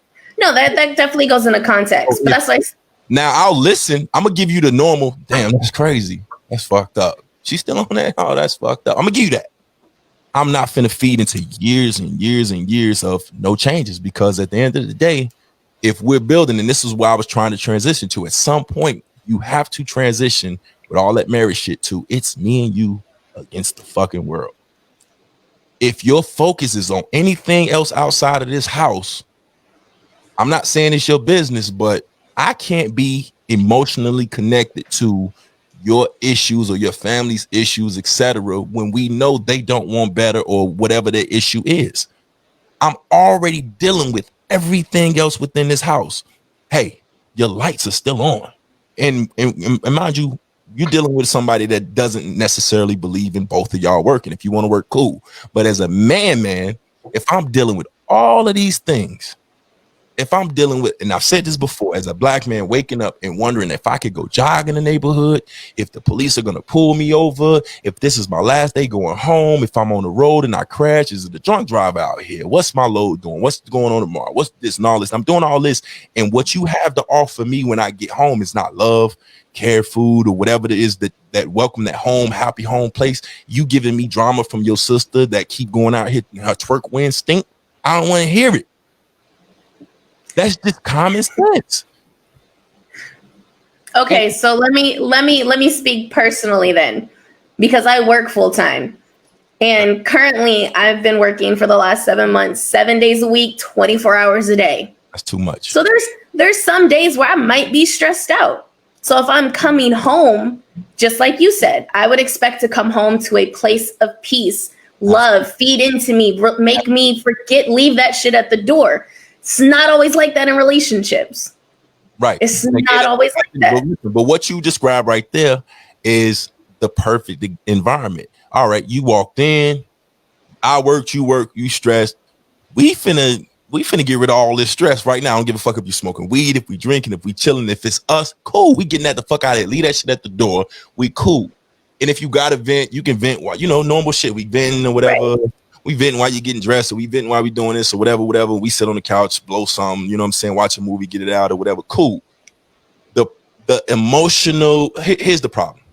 The emotional shit that people keep talking about at women and, what men are supposed to feed into women and stuff like that doesn't happen often in the reverse. It just doesn't. That is true. No, that is true. I will agree with you on that. You know what I'm saying? And most men aren't designed or accustomed to coming home and saying, hey man, this motherfucker Bob at work he fucked this up and niggas want me to work. We don't do that. What we do is shit. I guarantee you, if your boss or somebody, your coworker or some shit going on at work, all we see is all right, let's get this money. I'm not finna let them stop my bag. And that's it. Most of the time, I'm not bringing up what bills need to get paid. I'm not bringing up what, increases of this goal or what. I'm not doing that. I got a goal. I'm focused on this, and this is where I'm at. I'm gonna do my best not to stress you out about it and bring that to your attention because I got it. And until I show you that I don't have it, I got this. And that's why I'm like, that's the typical man maneuvering is until I show you and until I let you down and you homeless or a nigga ain't got you and nigga ain't solid, you gotta fuck with me and trust me. All I need for you to do is hold me down. I got this. So I'm like all the emotional shit to go into it and all the stuff like we're talking about marriage, we talking about the steps that go on and things like that. These are things that men carry on their back, knowing that pressure added to everything else. Okay, this is what she want. Oh, she want a wedding. So I got to add wedding on top of paying these bills. I got to keep in mind whatever wedding or whatever festivities your other friends done had and the party they had and uproot that. And that's where all this Birkin bag shit come from. Everything that we doing is basically keeping up with your ugly ass friends. Am I lying? No, that's the competition. It's the competition. It's the party. It's the parties. It's the get-togethers. It's the house. It's the living. It's the decor. It's this. It's the car. It's all these things that go into play that we know y'all in like secret. And I say y'all, but don't take offense. But y'all in like secret competition or low-key competition or subliminal competition. Like I ain't her, and she just did this, and I get this, and I want this, and all right, we got you, and it's fine. It's fine. Legitimately, any man that loves you wants you to have the world. Do what you do. The upside to all that I just said is I'm not finna bust my ass for that, and you can't tickle my balls. It's my balls. It's my balls. That's it. Look, my balls. My point was I mean, not tickle. Can we please get off your balls now? I mean, if you need another minute to go through this. So my thing is just like they said at the end of that video clip. She said that she wasn't ready. She wasn't mature enough to go through it. You got to know your partner. A lot of people get into relationships, and let's just take marriage out of it. You're getting into relationships and not knowing the traumas, the baggage that comes along with your partner. You're not knowing what this person is dealing with. So you get into situations like this where you two aren't compatible. Hey, this motherfucker said that's why you don't get no ass. Listen, I'm gonna come back to that. Go ahead. You don't even know me. This why you don't get no ass. But that's what. But what I'm saying is you have to know your partner. You have to know who you're dealing with. And more times than not, the relationship isn't looked at as a partnership. It should be a partnership. You give, I give. You receive, I receive. Right. It's not like that. It's always one-sided, whether it's on the woman's side or if it's on the man's side, because it happens in both situations. Oh. But you have to be able. You have to go into a situation and know who you're dealing with. So this is basically what I'm saying. Though. This is basically what I'm saying. And all scenarios are different, right? You know why the major labels take most of the money from the artists? If the major label comes to the table with the distribution, the money for the promo, in advance for you, I have the studio for you to work in. I'm doing all of these things. If I come to the table with all of those things, and your job as an artist is just basically, we signed you, we believe in you. We signed you, we fucking believe in you. Just go in there and make them hits, buddy, that we can sell. I've provided the majority of what you need. I've made this easy for you. I made this easy. Lay your vocals. That's kind of what I'm saying. I agree it's a partnership, but some partnerships, while you may want to reap the benefits of, I don't know, equality or whatever, truth of the matter is, I just laid this foundation for you to even be able to do those things. And I laid it under the premise that I do fucking believe in you. I ain't signed you because you shit. I signed you because I do believe in you. Take that, run with it, build, be great. But you're not finna come in here and just scream on the track. You can't do that. I didn't sign you for that. That's clearly not what I saw in you. And while I do believe that you can go on and be a Drake, et cetera, and nobody's holding you down. If you learn the business, do it. I would gladly offer you an extended contract and be there for you. Some women, and we again, you talking about working 7 days a week, getting your own bag and doing them things. Let's keep it a buck. Most women aren't coming to the table with those credentials. And even if you are, if it's a partnership, what you choose to do with your life, I will support. I'm coming to the table self-sufficient. I can be a playboy, stay in the streets, fuck every night. Or you can be the one I'm at home with and I fuck every night. So what you signing up for? And if you want somebody to feed you and this is what a trade-off is. All the emotional and the mental shit comes from a man having the time and the energy and even wanting to be there for you emotionally, etc. I have to want to be there for you. Right. I have to. Right. And that's why I think most women lose, is become so self-absorbed in what it is. And I'm not even going to point to you know, Birkin bags and, you know, Instagram and keeping up. But yeah, it's we know your worth as a man still stems whether you got a job or not. And I don't necessarily know your outlook on men, but if a woman is working 7 days a week and you got your own bag and you got the rest of that, I highly doubt that you was just finna get with a bum ass nigga and be all right with it. Not a chance in hell. Exactly. But men, you'd be surprised. I'm just saying, I'm glad. You'd be surprised. I'm just saying, I be seeing all the capping online, yo. But we know for me personally, with the amount of stuff that I bring to the table and how self-sufficient I am, I'm not going backwards. Sorry, you got to be either right here or ahead of me. And you're not wrong for that. Just as I would expect a man to do the same thing. That's what I'm saying. Keeping that in mind, what most women miss is, you know, they come into it feeling like, shit, I'm pretty. I can't remember what I know. Me and Santana talk a lot and we share these memes and shit in these videos and the rest of that shit on the regular. But it was one basically out there like that where, you know, I know I had the meme earlier that said she said some shit like, you need to change or you need to do this, that, and third. And he said something along the lines of, yeah, you know, I need you to do this. And she was like, oh no, you know, if you can't accept me for me, then, you know, you're not the one for me or some shit. And it's like, that's the thing that we see all the time. As a man, you are not allowed to have bad days, or you are not allowed to feel off. Really, a lot of times ain't even allowed to complain. And if you talk to most men, sadly, there's a trend. There's 3 men on here and there's more in the comments and shit like that. Sadly, the trend is women around just could not give a fuck less how important that release is for us. Shorty, I'm not out here shooting ducks. I ain't going camping to get my jollies off. You here, you in the house. There's a such thing as in-house pussy. But this is the thing. You got to know your personnel. You got to know who you're getting into a relationship with.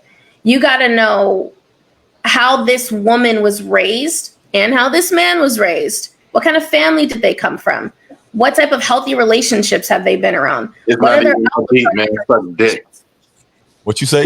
It's not even all that deep to me. It is that deep. Oh, he said, get that out of here. It is that deep. Because if I don't really fuck with you, I'm not sucking your dick. I'm not fucking with you. Don't pressure me. If it's not there in the relationship, if we not married, if we didn't got whole married, you didn't pressure me. We didn't got whole married, not half.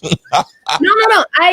Okay, so I agree with the dude's standpoint on their personal relationship. Everybody was whole. Well, I'm whole married, you woman. Like that was whole married. I'm whole married to you.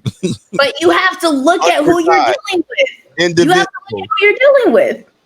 You have to look at who you're dealing with. If all you see and all I talk about is fuck niggas ain't shit, this, that, and the other, and you're like, oh, I'm gonna fall in love with her. But listen, are you really gonna expect me to be this loving and caring woman towards you? Here's the thing. We don't know what goes on in them little group chats and them phone conversations because most men ain't going through your shit. We see y'all. Yeah, you don't have to really necessarily go through somebody's shit to see what their character is like and what's really going on in the. You just got to pay attention. You're right. But okay, listen. What you're saying is absolutely true. Again, I'm gonna rewind this, and this is regardless of how you want to phrase it or how we want to do this. The spin on everything you're saying is at the end of the day, men tend to compromise and come to the table despite how we may feel about those things because we think and we want to show you that we believe you are a good woman. Yeah, you might have nagged at us a little bit, and yeah, you wouldn't, necessarily doing these things that I like, but you know what?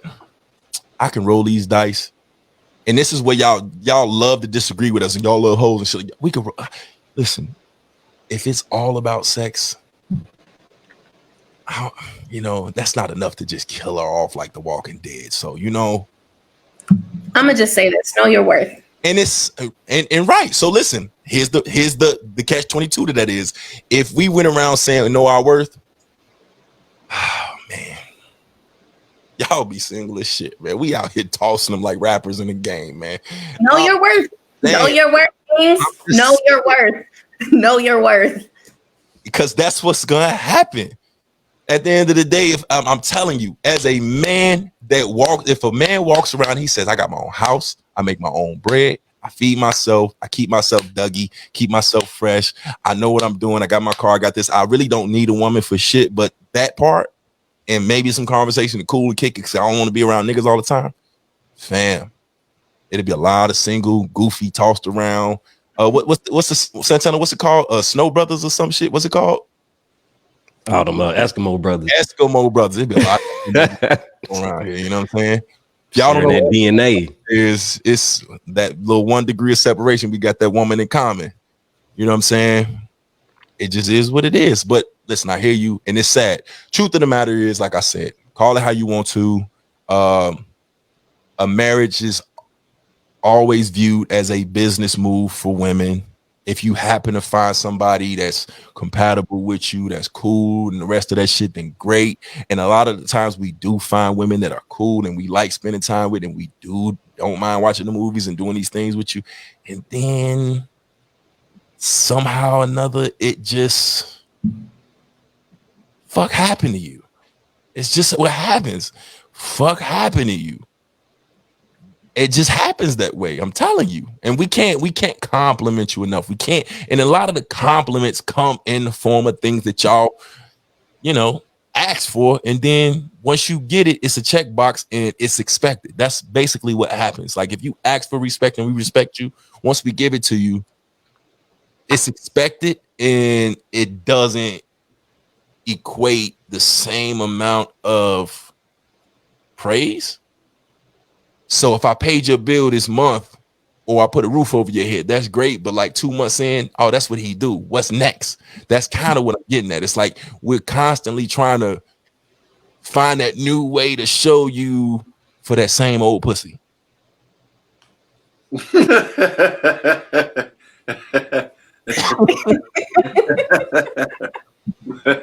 You're not making no new dishes. You ain't on Food Network. You ain't on Pornhub learning that new thing that new girl Tiana did or whatever. None of that. But let me figure out another way to show you that I love you, because that old bag that I bought you ain't in style no more. But I mean, we've had this conversation before. That's what happens when people just get too complacent. You get too complacent. You're too complacent, and I agree. He's still putting that roof over my head. He's still paying my bills. I agree. But that's what I'm saying. At the end of the day, the bottom line of this whole conversation, however you want to cut it, is we don't marry. Men are not marrying. I don't know. I think men should get a lot of credit for. It's clearly not about the nut, is what I'm getting at. It's clearly not about the nut. It's clearly not us putting ourselves and our personal feelings and needs and wants first. We are constantly adjusting. And the truth be told, like I said, once you get that bag, once that shipment comes in, once Amazon drop that package off and you open it up and you wear it, we got to figure out the next one. You're not like that, and that's and all of that for an unknown, what mood is she in today and how she feeling, or the little signs like I'm out the shower, so I mean I'm just in a fucking towel and my shit dangling right here. Hey, no.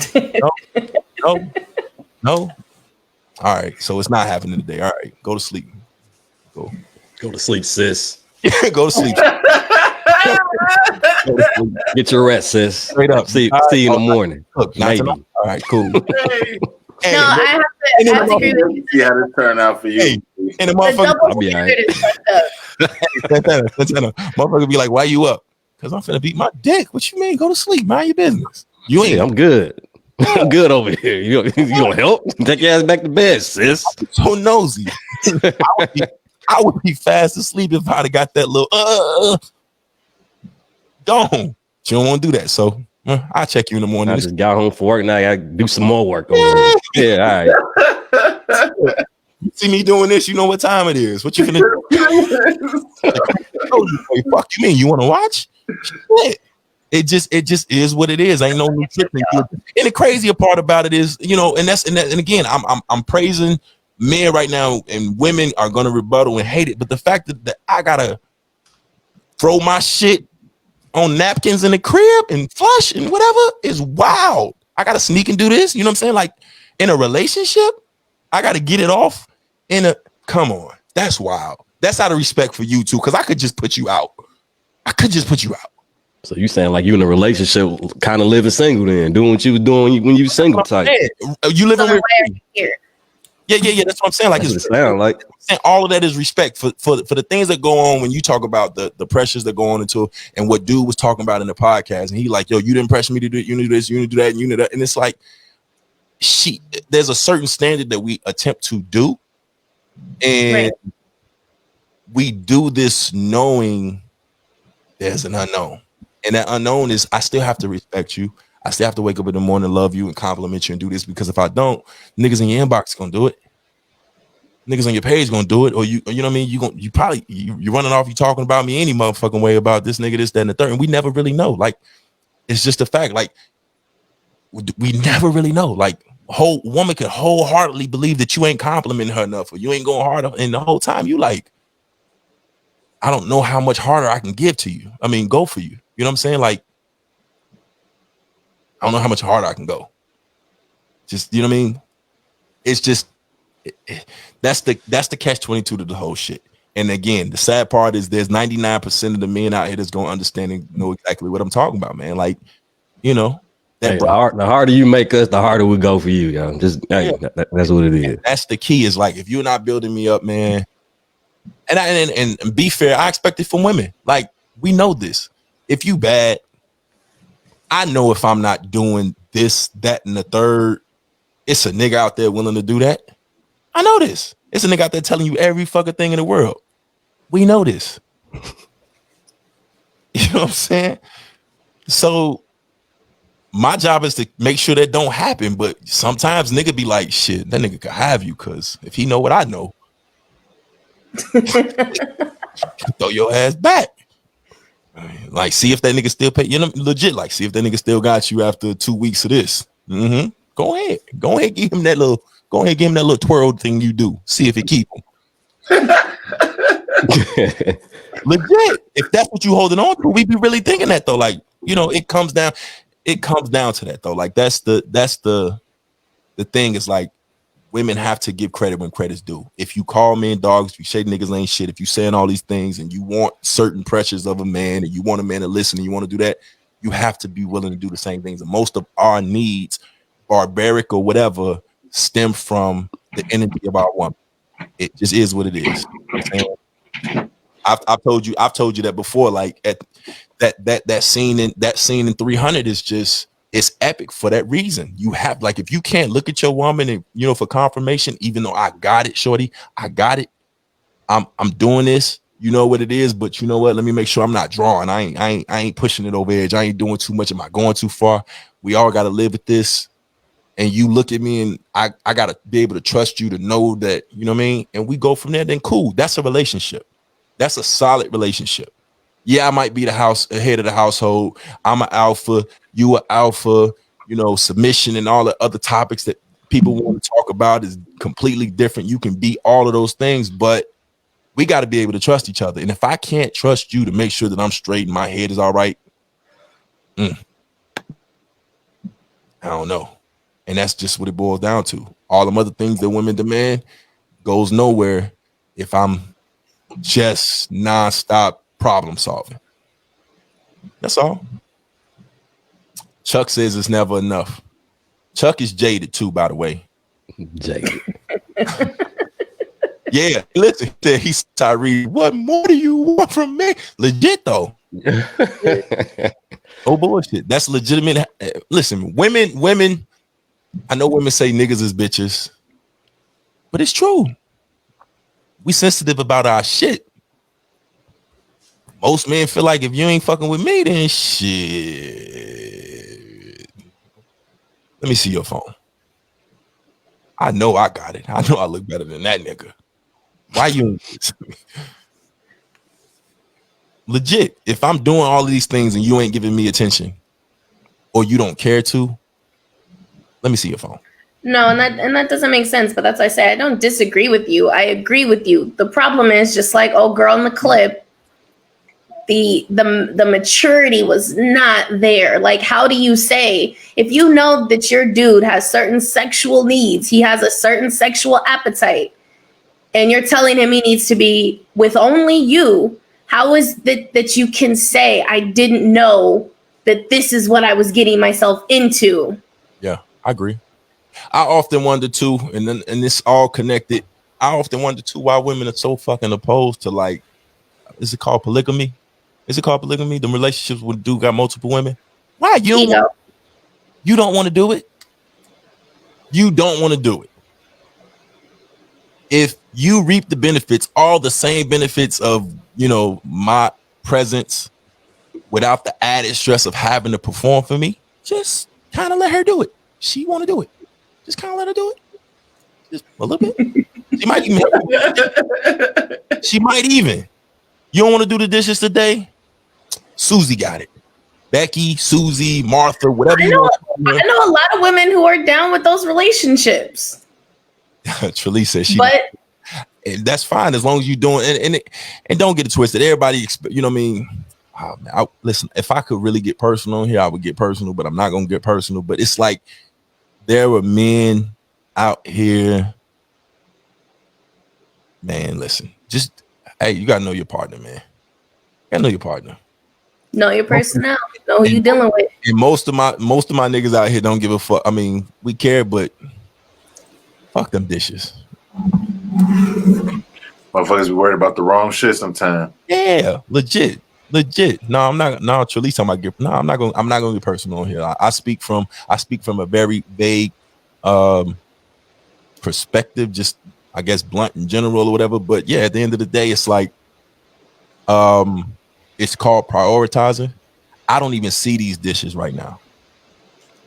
I don't even see them. Paper plate me for all the fuck I care. All the work, food ready or whatever, or shit. Or maybe I ate at work or all the rest of that shit don't even matter. What we on? A lot of the time, that's what it boiled down to. What we on?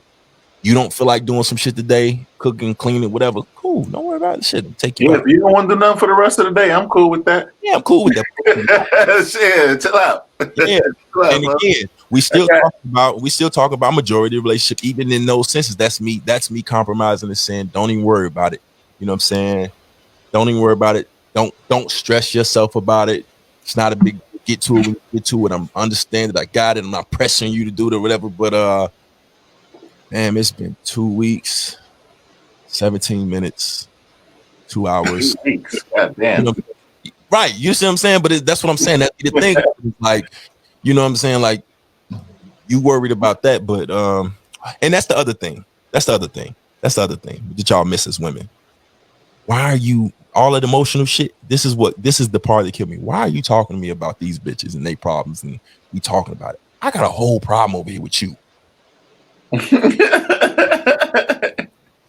That's how I see it though. When we talk, like if we talking in a relationship and you talking to me about other people's relationship or things that are going on you concerned with, I'm looking at you like you don't see me looking at you like I'm finna walk out this motherfucker and never come back. Like you should be Accountability. worry about the wrong shit. Like you worried, like you concerned with them over there, and you ain't even realizing that we not cool right now. We not cool at all. I'm about to, you know what I'm saying? Drive this motherfucking car off the cliff or something. Not with me in it, but just so you sit your ass down. You know what I'm saying? Like it's those things that you look at when you want somebody to be emotionally there, but you like, yo, I just seen you. Like that energy that you putting out there, it ain't energy for us, and it ain't some energy that, you know, I even give a fuck about. And you draining me while I'm, you know, that pouring from empty cup shit. Like I'm pouring into you and you ain't pouring shit back into me. So it's like, wow, that shit don't fly. And that's where suddenly we are wrong. You know what I'm saying? When you see a man that's disconnected or don't want to hear it or, you know, whatever, and then suddenly it's like, oh, he don't care, he don't listen, he ain't this and he ain't attentive and, you know, whatever. And it's like, all right, well, and now you pouring energy to another nigga or another person or your homegirls or some shit. And it's like, all you had to do was get that same energy. Same effort, worried about the shit here. Grass ain't always greener. That's the saying, right? Grass ain't always greener. Grass is green where you water it. Anyway, you gotta take care of home first. But yeah, that's that. I'm pretty sure we can got that out of the way in Santana. Got anything else? We'll kick a field goal. Jay? Sable? I mean, still along the lines of that. We won. Sable, answer this. Okay. Why are your women cohorts capping online like as of late? A whole lot. And you pull one up. I was like, no, not Sable. No. Like, wait, what? Go ahead. I don't remember what the post was. I put the GIF in there, the big ass cat walking through, like. All right, not you. The one I saw in particular was when a woman posted, like men, like something about men ain't chasing no more, or like they want men to chase more. Oh, I seen you post that. That's the main one for me. Yeah, and you hit it dead on and you hit it dead. That's the catch when you hit it dead on the nose. And I'm gonna let Sable go ahead and tell her little, horror stories and stuff. But yeah, you hit it dead on the nose. It's like you're in a world as a man where nothing you do is right. If you chase, you thirsty. If you don't care. You can't text to get to know somebody or whatever, but you also can't. You gotta have the right personnel. You have to have the right person. There has to be the right players in the game to make the game work. What it is we're not gonna do that. What it is women always know who they want to fuck with. Y'all. Exactly. I don't want to be chased by somebody I don't want to deal with. I don't care if you. Please don't chase me. Why are they not being chased by the ones they won't chasing them? Then what's wrong with them? What's going on with them? I can't explain that. That's what I'm trying to find I don't out. have that problem, so I can't explain They're getting chased. You online capping. Why is the people you looking for not chasing you? That's what I was trying to say. Why are you attracting otherwise? I don't know. I can't answer that question. But I think now, see, this is the thing. Like, context is everything, right? I don't know what that was. What brought that thought up? Because there's certain situations where a guy will show interest that you're interested in. You gotta. And then the interest kind of dies, right? He stops chasing you. So if that was the context, then maybe it's like, okay, I got her now. I'm good. I don't need to do nothing else. And there are scenarios like that where guys will get the girl that they want, and then they don't put in the same effort to keep her there. All right, you got her, bro, but you still got to keep her around. The conquering mentality got her on to the next kind of thing. Or I got you. Right. So I don't know if what the context was. Now, if it's just guys aren't going after the girl and putting in all the effort to get her, no. That's all she put was men don't chase enough anymore. You know what I'm saying? She ain't saying like, oh, they not doing what they gotta do to keep it. She's saying like they not even going forward. You know what I'm saying? Well, that might be something personal that she gotta be. She's lying. She's online lying. You know what I'm saying? All I'm gonna say is there's a certain individual that believes he's your Russell, and he wants you to stop capping. Who? Listen, just saying, there's a man out there. There's a certain individual that says, dude, they want. It better not be who I think it is. I swear to God, I'm gonna log off this fucking podcast. Dudes they don't want to chase be the ones who will literally be their Russell, and that was. How can? But see, this is what I don't know. How can I say he's gonna be my Russell? How does he know what I need? Sable Lene. Trying to find out. Capital letters. Instead, he gets called thirsty. Sit your little thirsty ass down somewhere, boy. Yeah, come on. Terrence, go away, Terrence. Go away. Go away. Go away. Stop in capital letters. He said, "You capping right now." And those we're gonna refer to them as those that we do not name or whatever. But yeah, listen, women choose. However y'all do it, whatever y'all process is, which probably is actually an extension of last week's conversation, y'all absolutely know and choose who y'all want to deal with. And, it is what it is. So, in other words, chasing and thirst are the same, but differ depending on if you warrant it, is what he's getting at. That's what Santana's alluding to, is how do I know if I'm being persistent and sweet and showing you that I care and I'm willing to strike out for you, or being thirsty? Because due to your interpretation right now, you about to screenshot me and put me on Apollo in front of everybody on the Summer Jam screen for being thirst bucking, and all I wanted to do was buy you edible arrangements and suck your butt. How do you know?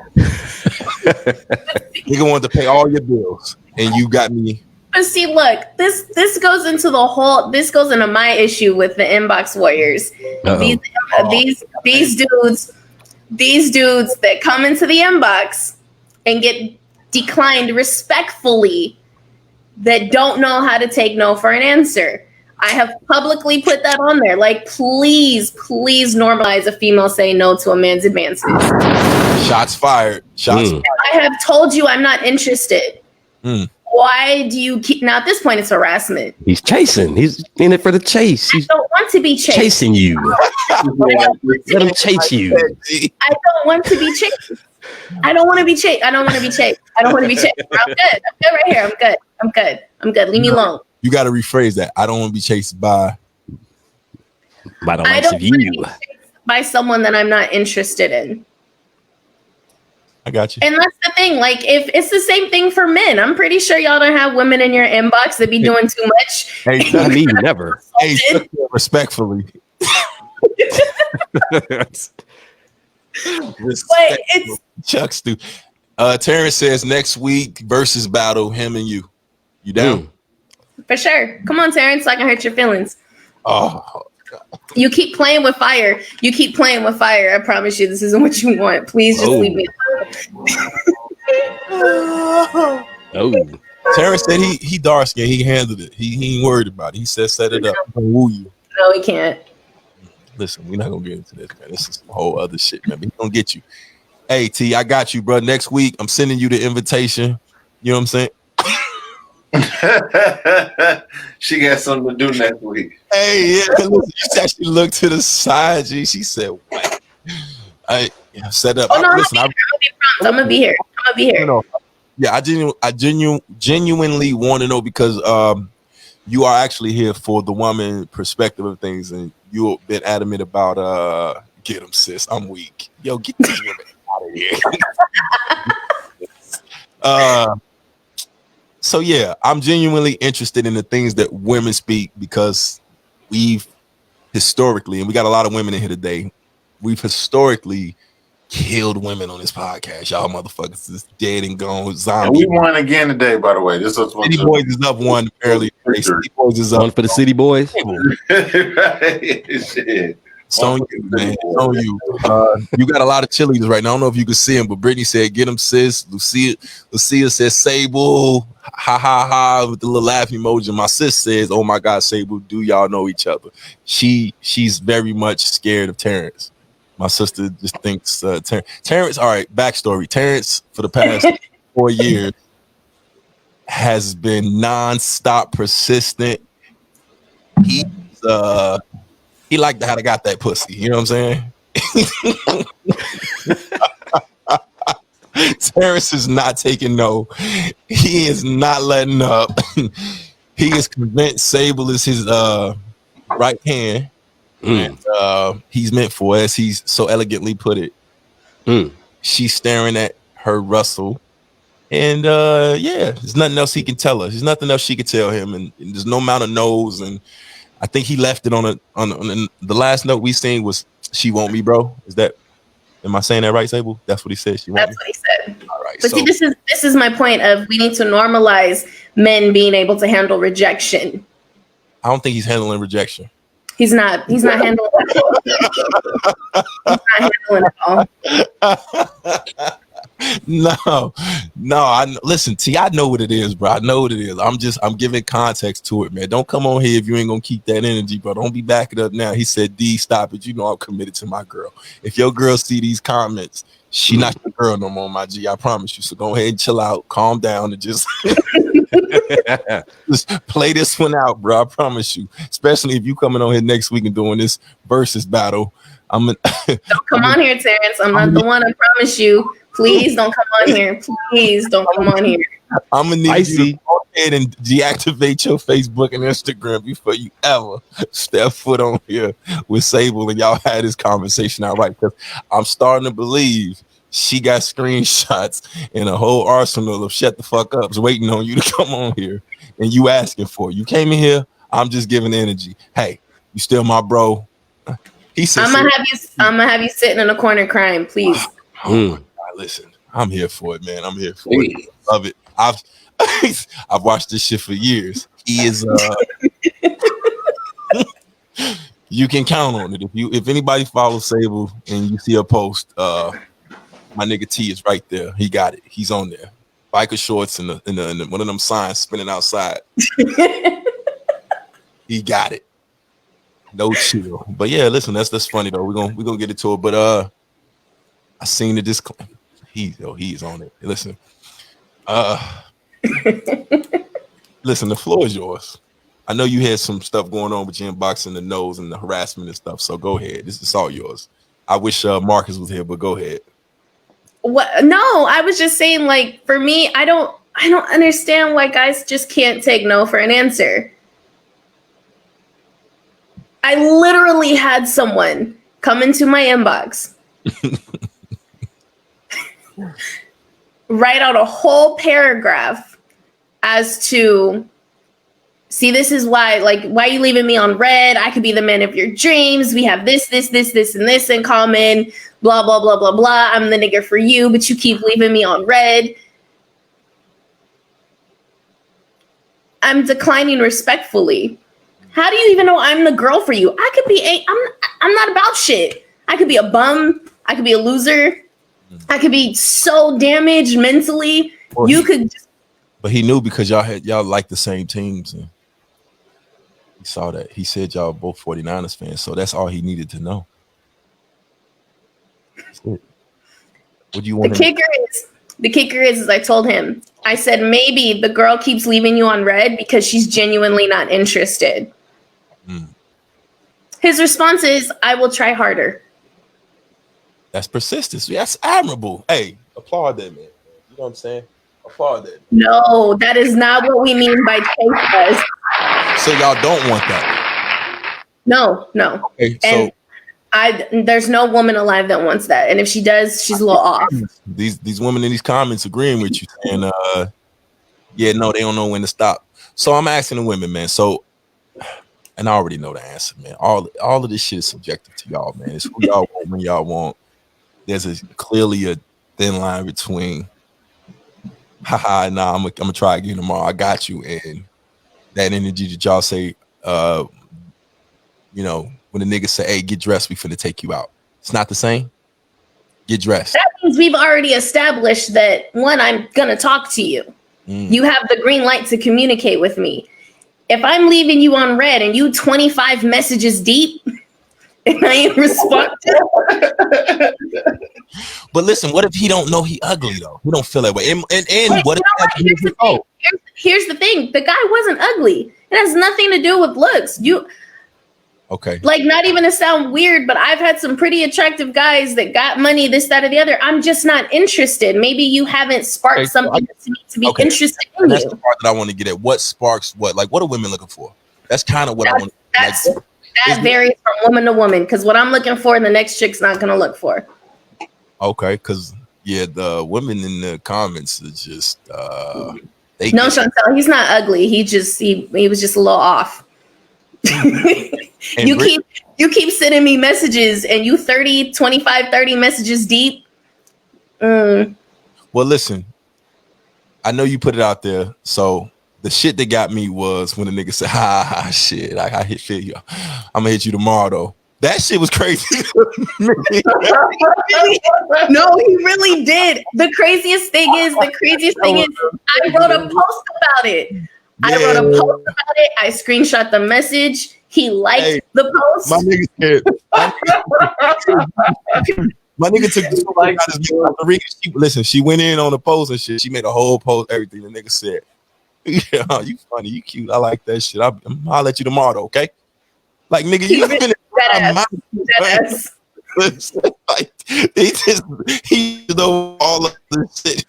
I'm looking at the post like, fam, it could not be me, man. My man said, "How you cute? I'll let you tomorrow. All right, cool, be easy." That's funny, yo. That's funny. Listen, to each his own. I just and again,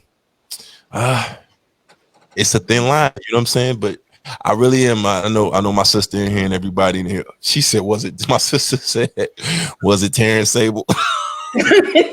No, it wasn't Terrence. It wasn't Terrence. It wasn't Terrence. Hey, she tagged him and I can't do this podcast no more. She laughed. He said, "Nah, it wasn't me." Oh man. Listen, man, it's gonna get ugly next week. Terrence, please don't come on here, bro. I'm gonna send you an invitation just because I'm messing. Come on, come play, Terrence. Come play, Terrence. I need these ratings. I need all this energy, all the pettiness that's gonna come with this conversation. I need it all. Man, my man is my man Terrence is a goddamn, what you call him, inbox warrior. He's a warrior, dog. My niggas. You only got to tell me once, man.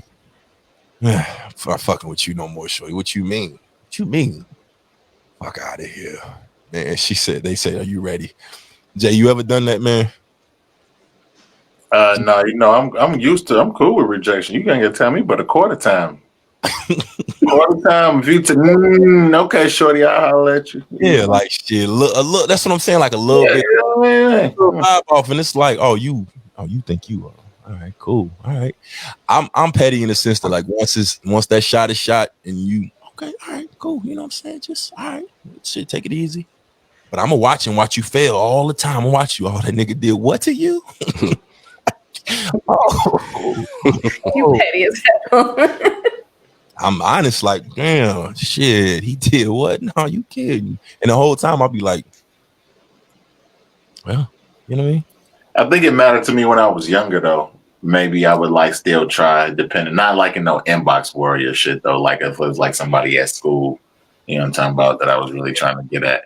Yeah, listen, I say this all the time. Like I'm no hater. You know what I'm saying? If you whatever you do, male, female, whatever you do in life, and you succeed or you happy with it, I'm happy for you. Genuinely, I mean that from the bottom of my heart. But I'm still petty. Like if I'm saying a dude and I, offer some help or, music or something or a podcast or whatever, and I, big you up or say what's up, and I watch you go through the ringer, I'm a low-key laugh a little bit. I'm a little bit like, you know what I'm saying? Like a little bit. Try to tell your ass. But other than that, and especially females, you know what I'm saying? Especially females, dog. Like, I'm super petty with that shit. Like,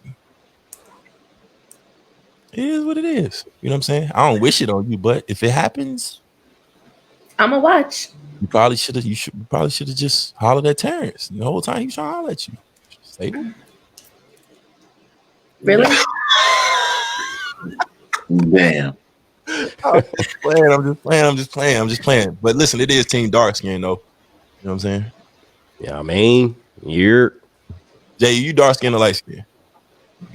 Shit, I'm like a porch nigga. I'm like in between. I don't know if like I wasn't quite in the house, I wasn't quite in the field. I don't know. I don't think but I still take offense to lights because I damn sure ain't no dark nigga. So fuck you, pookie ass niggas.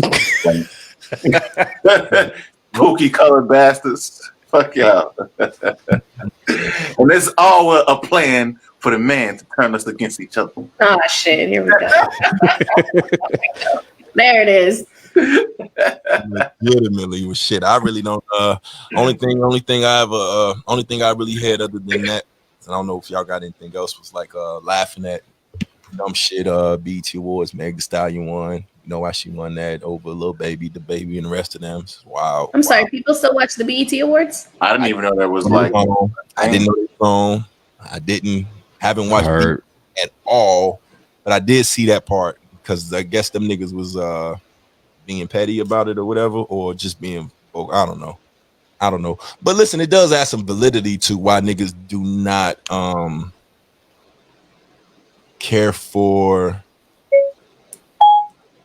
the BET Awards like they do, like, and I know it's shameful, but they don't have the same validity as like the AMAs or the Grammys and shit like that. BET Awards is kind of irrelevant.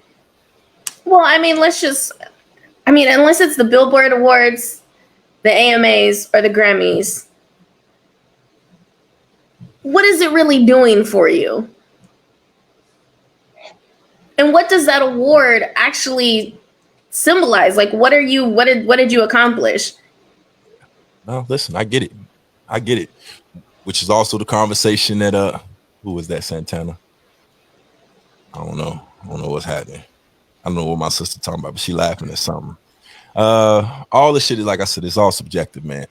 Also, while we on the topic of music, I wanted to walk back conversation, man. Jeezy getting T.I. the fuck up out of here, dog. It's not even close. It's not even. Are they playing mixtapes and shit? Because Jeezy got a couple of Jeezy albums was cold. I mean, not Jeezy, but T.I. It's gonna be. I don't know. I said last week T.I. was an artist, and I meant that T.I. is one of my favorite artists. He's dope. He got songs, but I went back and I listened to not even the old shit, but I listened to the Recession, and the Recession alone is getting niggas the fuck up. And I said this outright. Jeezy's music would probably get 99% of the music industry the fuck out of here if he wanted to. It's just his music. It's just different. It's different, is what I'm saying. It's different. Even the songs that niggas ain't trying to hear, it's different. When you listen to Jeezy, somehow Jeezy hit a pocket or a wave that not many artists can do. I.e., T.I. can't necessarily come with you can have whatever you like and it hit the way it used to, or what's that other one? No one is gonna have swagger like us. Swag, it sound dated. Not necessarily getting as hype as I would back in the day, but Yeezy, that shit still make me want to sell dope to this day. Yeah, dog. Like if you, and this is, but Jeezy definitely has a different vibe. Jeezy, when you hear a Jeezy record, the feeling is completely different than T.I. And I love T.I. Well, that's but what the feeling's different. What happened is I was legitimately listening to Jeezy's catalog, and the Recession. I went to the Recession, bro, and gotta be honest, like the dude, he hit a pocket that not a lot of artists can even fathom. And I'm gonna play some snippets to just understand what I'm talking about. If he plays any of these, and people ain't even thinking about him, but just.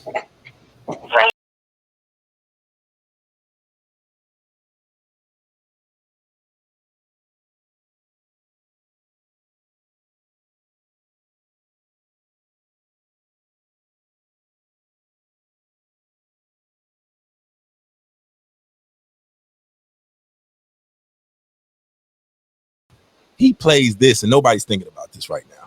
Jeezy hit a pocket that I don't think a lot of artists can. Just look how he started this bitch.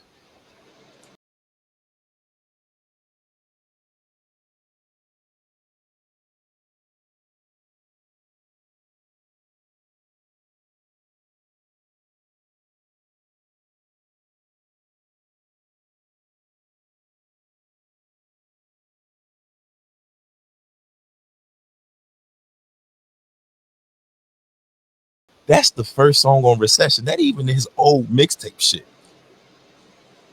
Hey, Jeezy was like the originator of making the ad lib like part of your shit.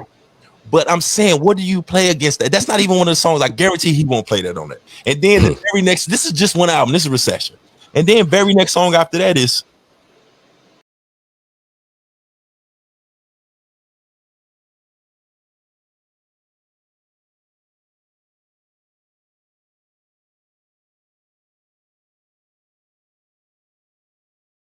Boy Hit a Pop. The difference between them, though, G, is like, see, Jeezy make you feel like you like you selling keys. You feel me? Like that's what he make you feel like you a kingpin. And then T.I., you know, you might still be on the block. You know, you might still be dealing with fixing. I'm saying that's what I'm saying. Like if you give a nigga, I'm riding this shit. I'm on my way to work, bro, and this nigga just.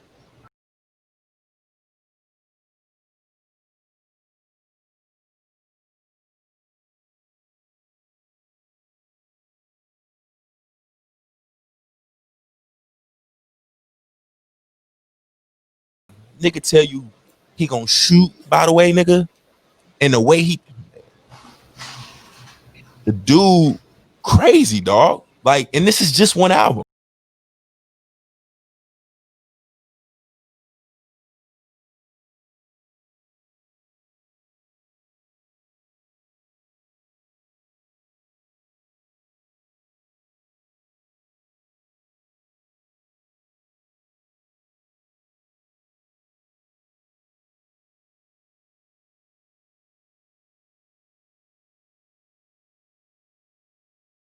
The nigga said, first I sold 2 bricks, then I sold another one.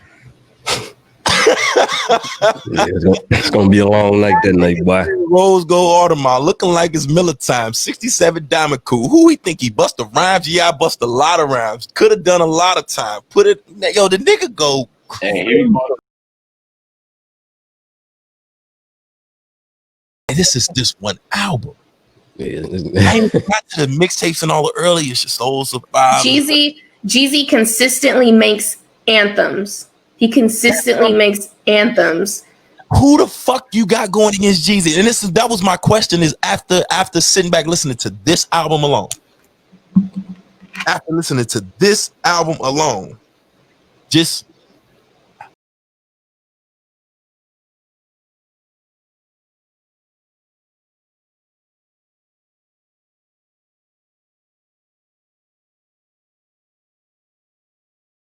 What? That's gonna be a rough night for T.I. Yo. That's gonna lose that, like, and that's the thing. That's close to getting like smacked around. Is looking like. It's kind of like for me, like that DMX when we had the DMX Snoop joint, all these hits. I'm like, y'all disrespect the anthems, yo. Yeah, like he just his worst songs, dog. Like his worst songs is still going nuts.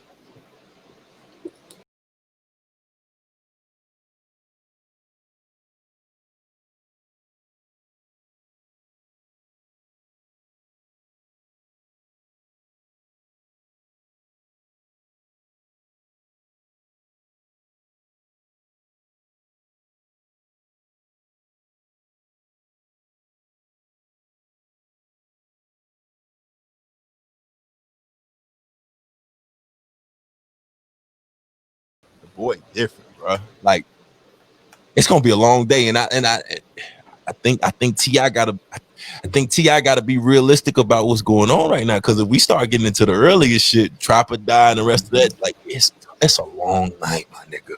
You can't be saying big words with a nigga that know how to hit pockets and ad libs. I don't know. It's gonna be. I don't think he's gonna get slaughtered, but he gonna lose. I don't think he's gonna get slaughtered though. Come on, dog.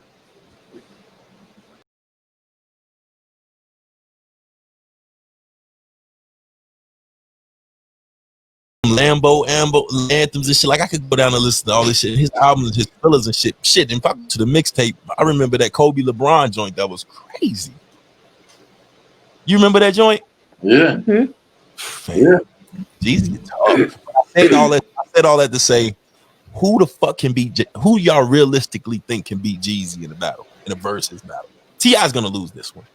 But who do you have really? And I'm not talking about rappers. I'm not talking about Your favorite rapper who's got the most hits in the rest of the. Realistically, who's standing up 20 songs or 30 songs or whatever to Jeezy? Because I can go to this newer shit, man. Because he got some shit recent that's crazy. Motherfuckers don't like his new shit because they mad. This newest shit he's talking about is selling dope still. Is really hating on it. Even though it was a decent ass album, he was still spitting, but he was still talking about selling dope. So niggas was mad. It was a dope ass album though. It was, but you said his newest shit. Yeah, the project he released was that earlier this year. Oh, okay, because this is his newest shit. Like this is what I'm talking about. Ain't nobody.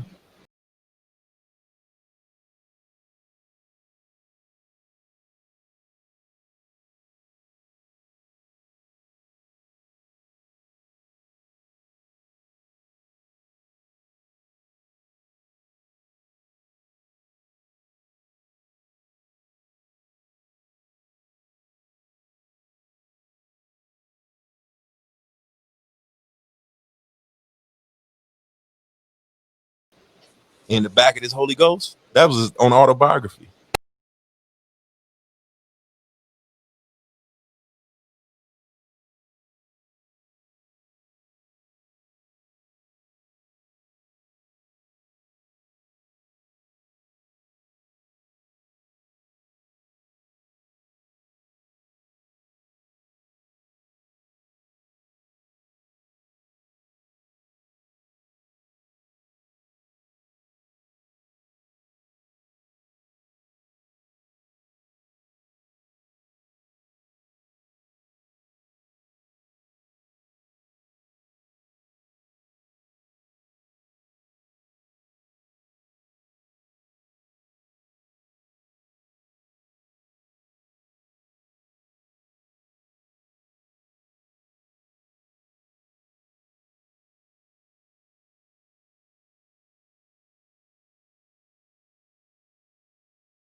Yeah, T.I. trap music was nice though. T.I.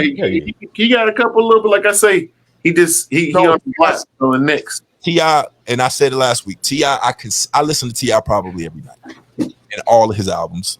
Dime Trap.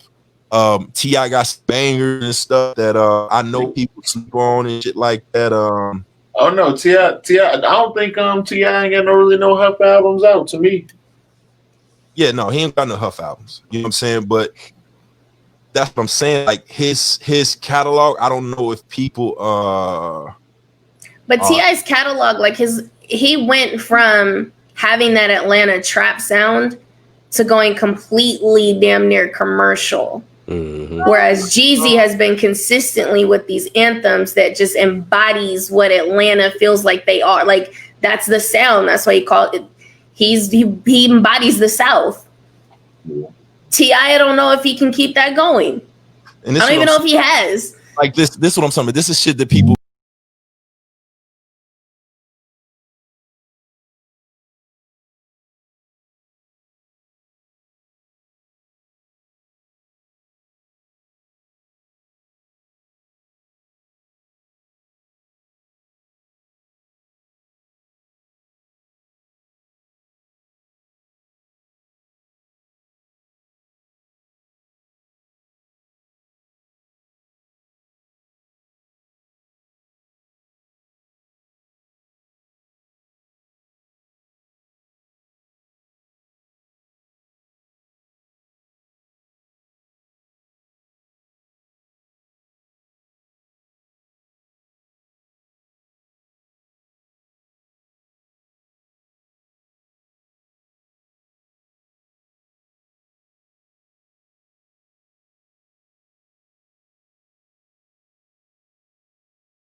and he got a bunch of them. He got him, though, but that still just showing me it's gonna be rough for him. Still like the same vibe. It's not the same vibe. It's not the same feel. It don't make you want to tear some shit down. Yeah, T.I. got to come. T.I. better come in like this. T.I. You know what I'm saying? He better come like, rubber band man. That got to be the T.I. that come in as this T.I. that had coming in like that. I know. Rubber band man need to come back. Like, you know what I mean? T.I. need to go holler at David Banner. You need an assist, bro.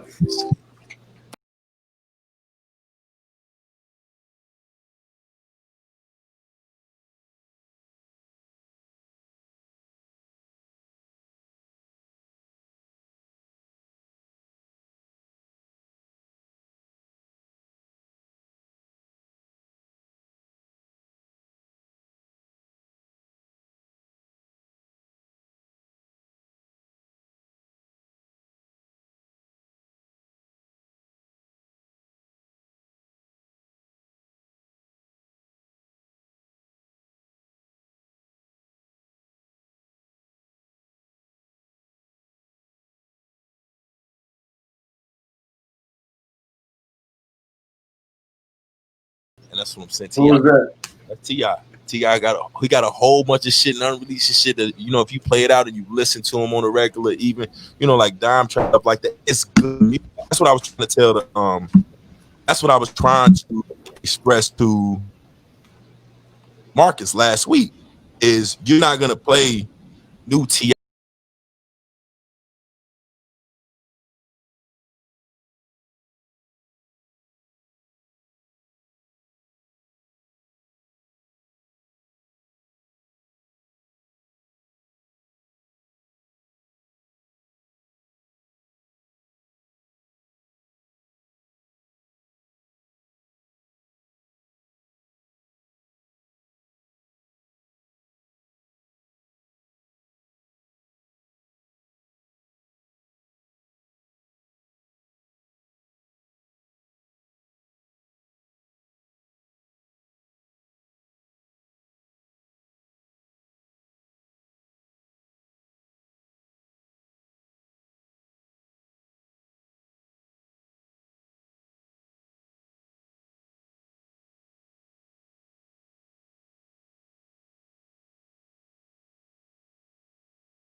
don't know, man. It's gonna be tough. I'm waiting. When is it's gonna be rough? It's a different vibe, yo. When Jeezy ride, yo, it's When is it supposed to be? When is it again? November 19th. Yeah, it's like damn near Thanksgiving. All right. Yeah.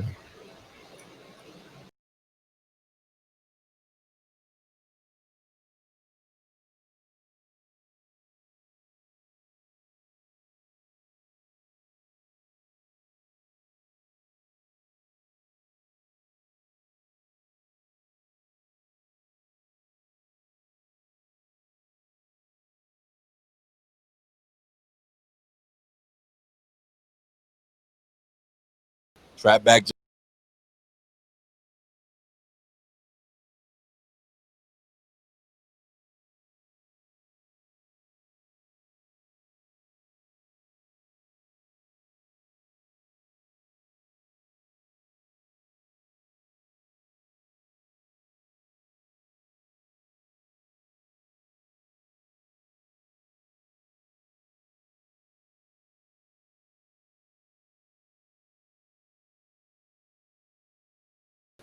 Go get it. Mm-hmm.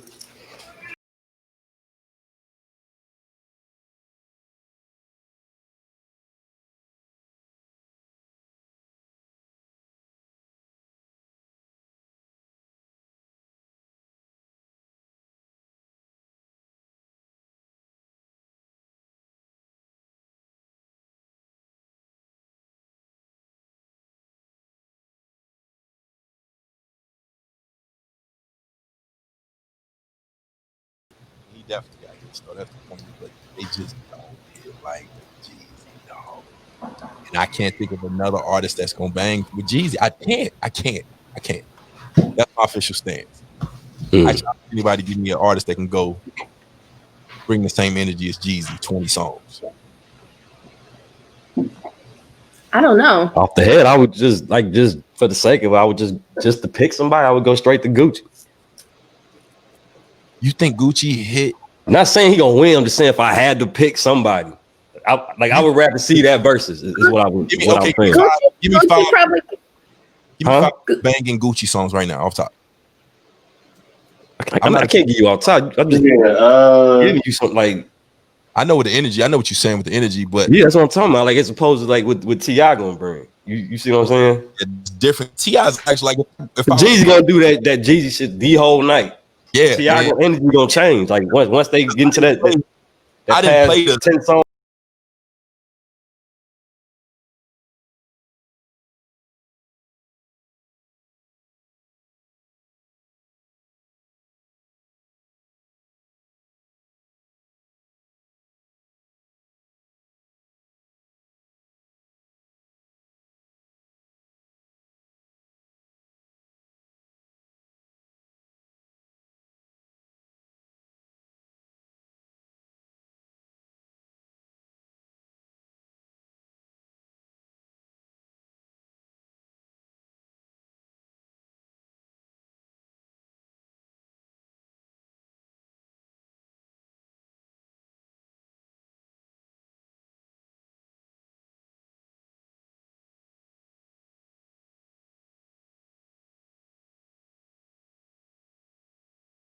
said a blind man telling me, you know what I'm saying? Like broke nigga telling me how I'm dividing the pie.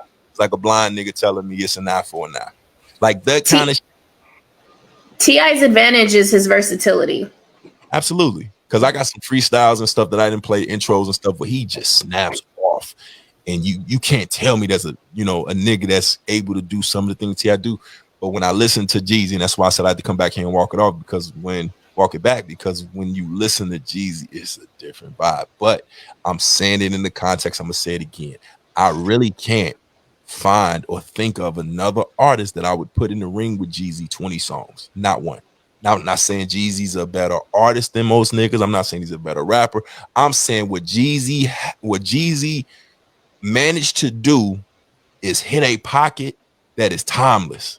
You're not throwing any of them joints on and not feeling the same way you felt back when that was going. And that's wild. That's what I'm saying. That's true. Now, and mind you, Busta got some energy, but even then, like Busta energy just for 20 songs, I don't know if you're gonna get me with the, you and Janet Jackson joint. I don't know if you get me, Bus. You know what I'm saying? I know Jay-Z got some features and stuff. I don't know if Jay gonna get me with it. You know what I'm saying? Some of the features going against Jeezy. Lil Wayne, maybe we got some bangers. I don't think nobody fucking with Lil Wayne. Wayne. Listen, that might be a good one, Jeezy, because if you start thinking about Wayne. If you think about mixtape Wayne, saying Jada, she throwing in Jada or Busta. If you think about mixtape Wayne, yes, yeah. Go 20 with what's the one when the nigga flying in the ocean, find me in the ocean, flying with the fish, but maybe in the ocean, swimming with this, like that shit. What about Kiss? Kiss who? Come on, nigga, Jada Kiss. What about him? Throwing them in. It's from Twitch. Throwing them in. Throwing another name. With who? Who we talking about? God damn it! Come on. No, you ain't just throw Kiss in the mix with Jeezy. This from Twitch, dog. I'm throwing this. We discussing, right? Well, listen. Tell whoever on Twitch, fuck out of here. Jada is an all-time great. They ain't watching you, nigga. Okay. For all-time greats, Jada, because I'm not shitting on him. I still listen to the Locks. We Are the Streets. I still listen to Kiss the Gang Goodbye. I still listen to all that. Got all the new shit. Listen to Chic. I'm still banging the new Styles P, the old Styles P. I'm a Locks fucking fan. But Jada is not good. You're not gonna get anthems to the level of Jeezy. You're not doing that. It's just not happening. Whoever said that, I'm done talking now. I throw my own personal bias wildcard in. I say I would have liked to see like Jeezy versus somebody like Juicy J. Who? Oh, okay. Listen, I can see that. Anthem. I can see that. Yeah, we talking about like anthems and just 40 of them though. talking trap, huh? I can see. If he started getting into his Katy Perry bags and stuff like that, and you know, if he, I'm talking about even like early, a little earlier than that. yeah, I could see 3-6, Juicy J. Juicy J got a nice catalog, energy Yeah, wise. which people don't realize his catalog. And producing and stuff like that. I mean, again, used to talk about music, and I'm not disagreeing with you because Juicy typically brings them bangers. So we probably can revisit that as far as like getting a little list together of Juicy J shits and shit like that. But yeah, I just, like I said, I mean to play all that and do all that, extended or whatever. But yeah, T.I. just, I was listening to it. I had to walk back my comments because I just really didn't feel. Ending it there, y'all got anything? I'm good right there. we went in. All right. Well, listen, since we playing music, I'm gonna go ahead and shout out Richie Warbucks, man. We can end it on this, but new shit out. It's called Out the Way, Richie Warbucks. If you ain't heard it already, this is officially, and man, listen, I come on here a lot. We talk music. Y'all know I talk music. This shit right here is legitimately that shit. I'm not saying this shit because I know the nigga. You walk away from it. If you don't go download this shit right here and get this man a follow, man, I swear to God, you don't know music. But my man Snap right here, man, it's little bro. I got that one on play. Yeah. I had this shit on read, man. He sent me this shit. Then I went and downloaded and everything else. So, Richie, if you listening, anybody, I'm gonna tag him in this. It's called Out the Way. You can find it on iTunes or whatever, Spotify and everything. But here we go, and we're gonna end it on this.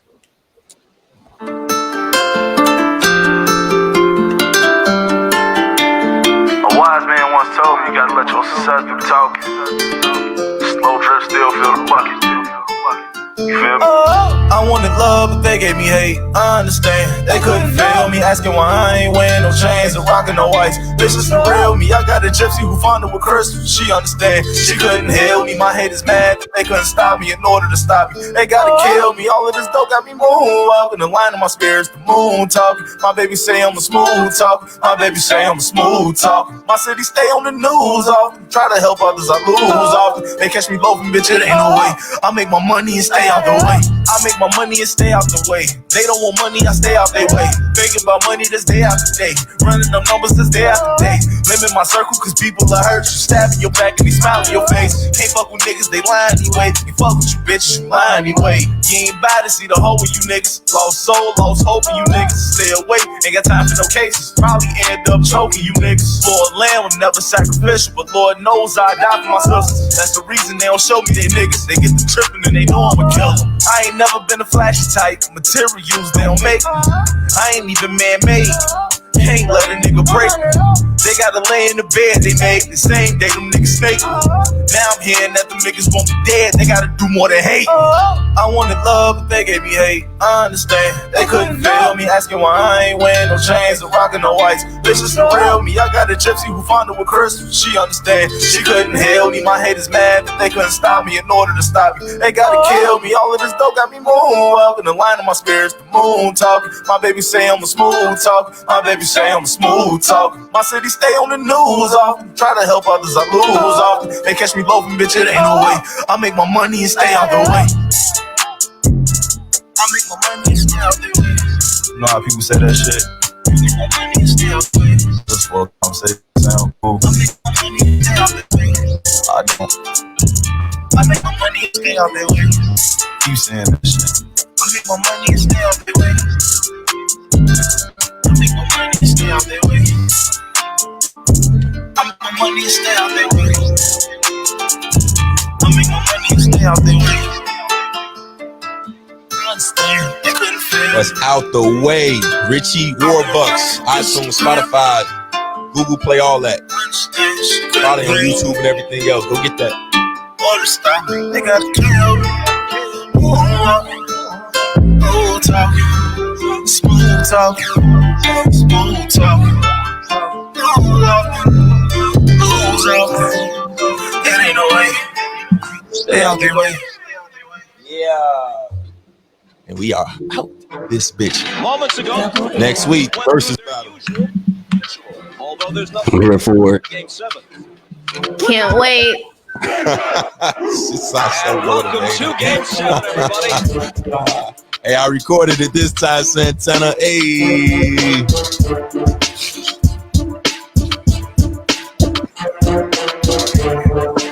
Hey, Jay. You ain't got no text messages or nothing? You all right? You straight? No, I'm All right, good. put me on speed dial in case you need me, my bro. Yeah, Yeah. all right.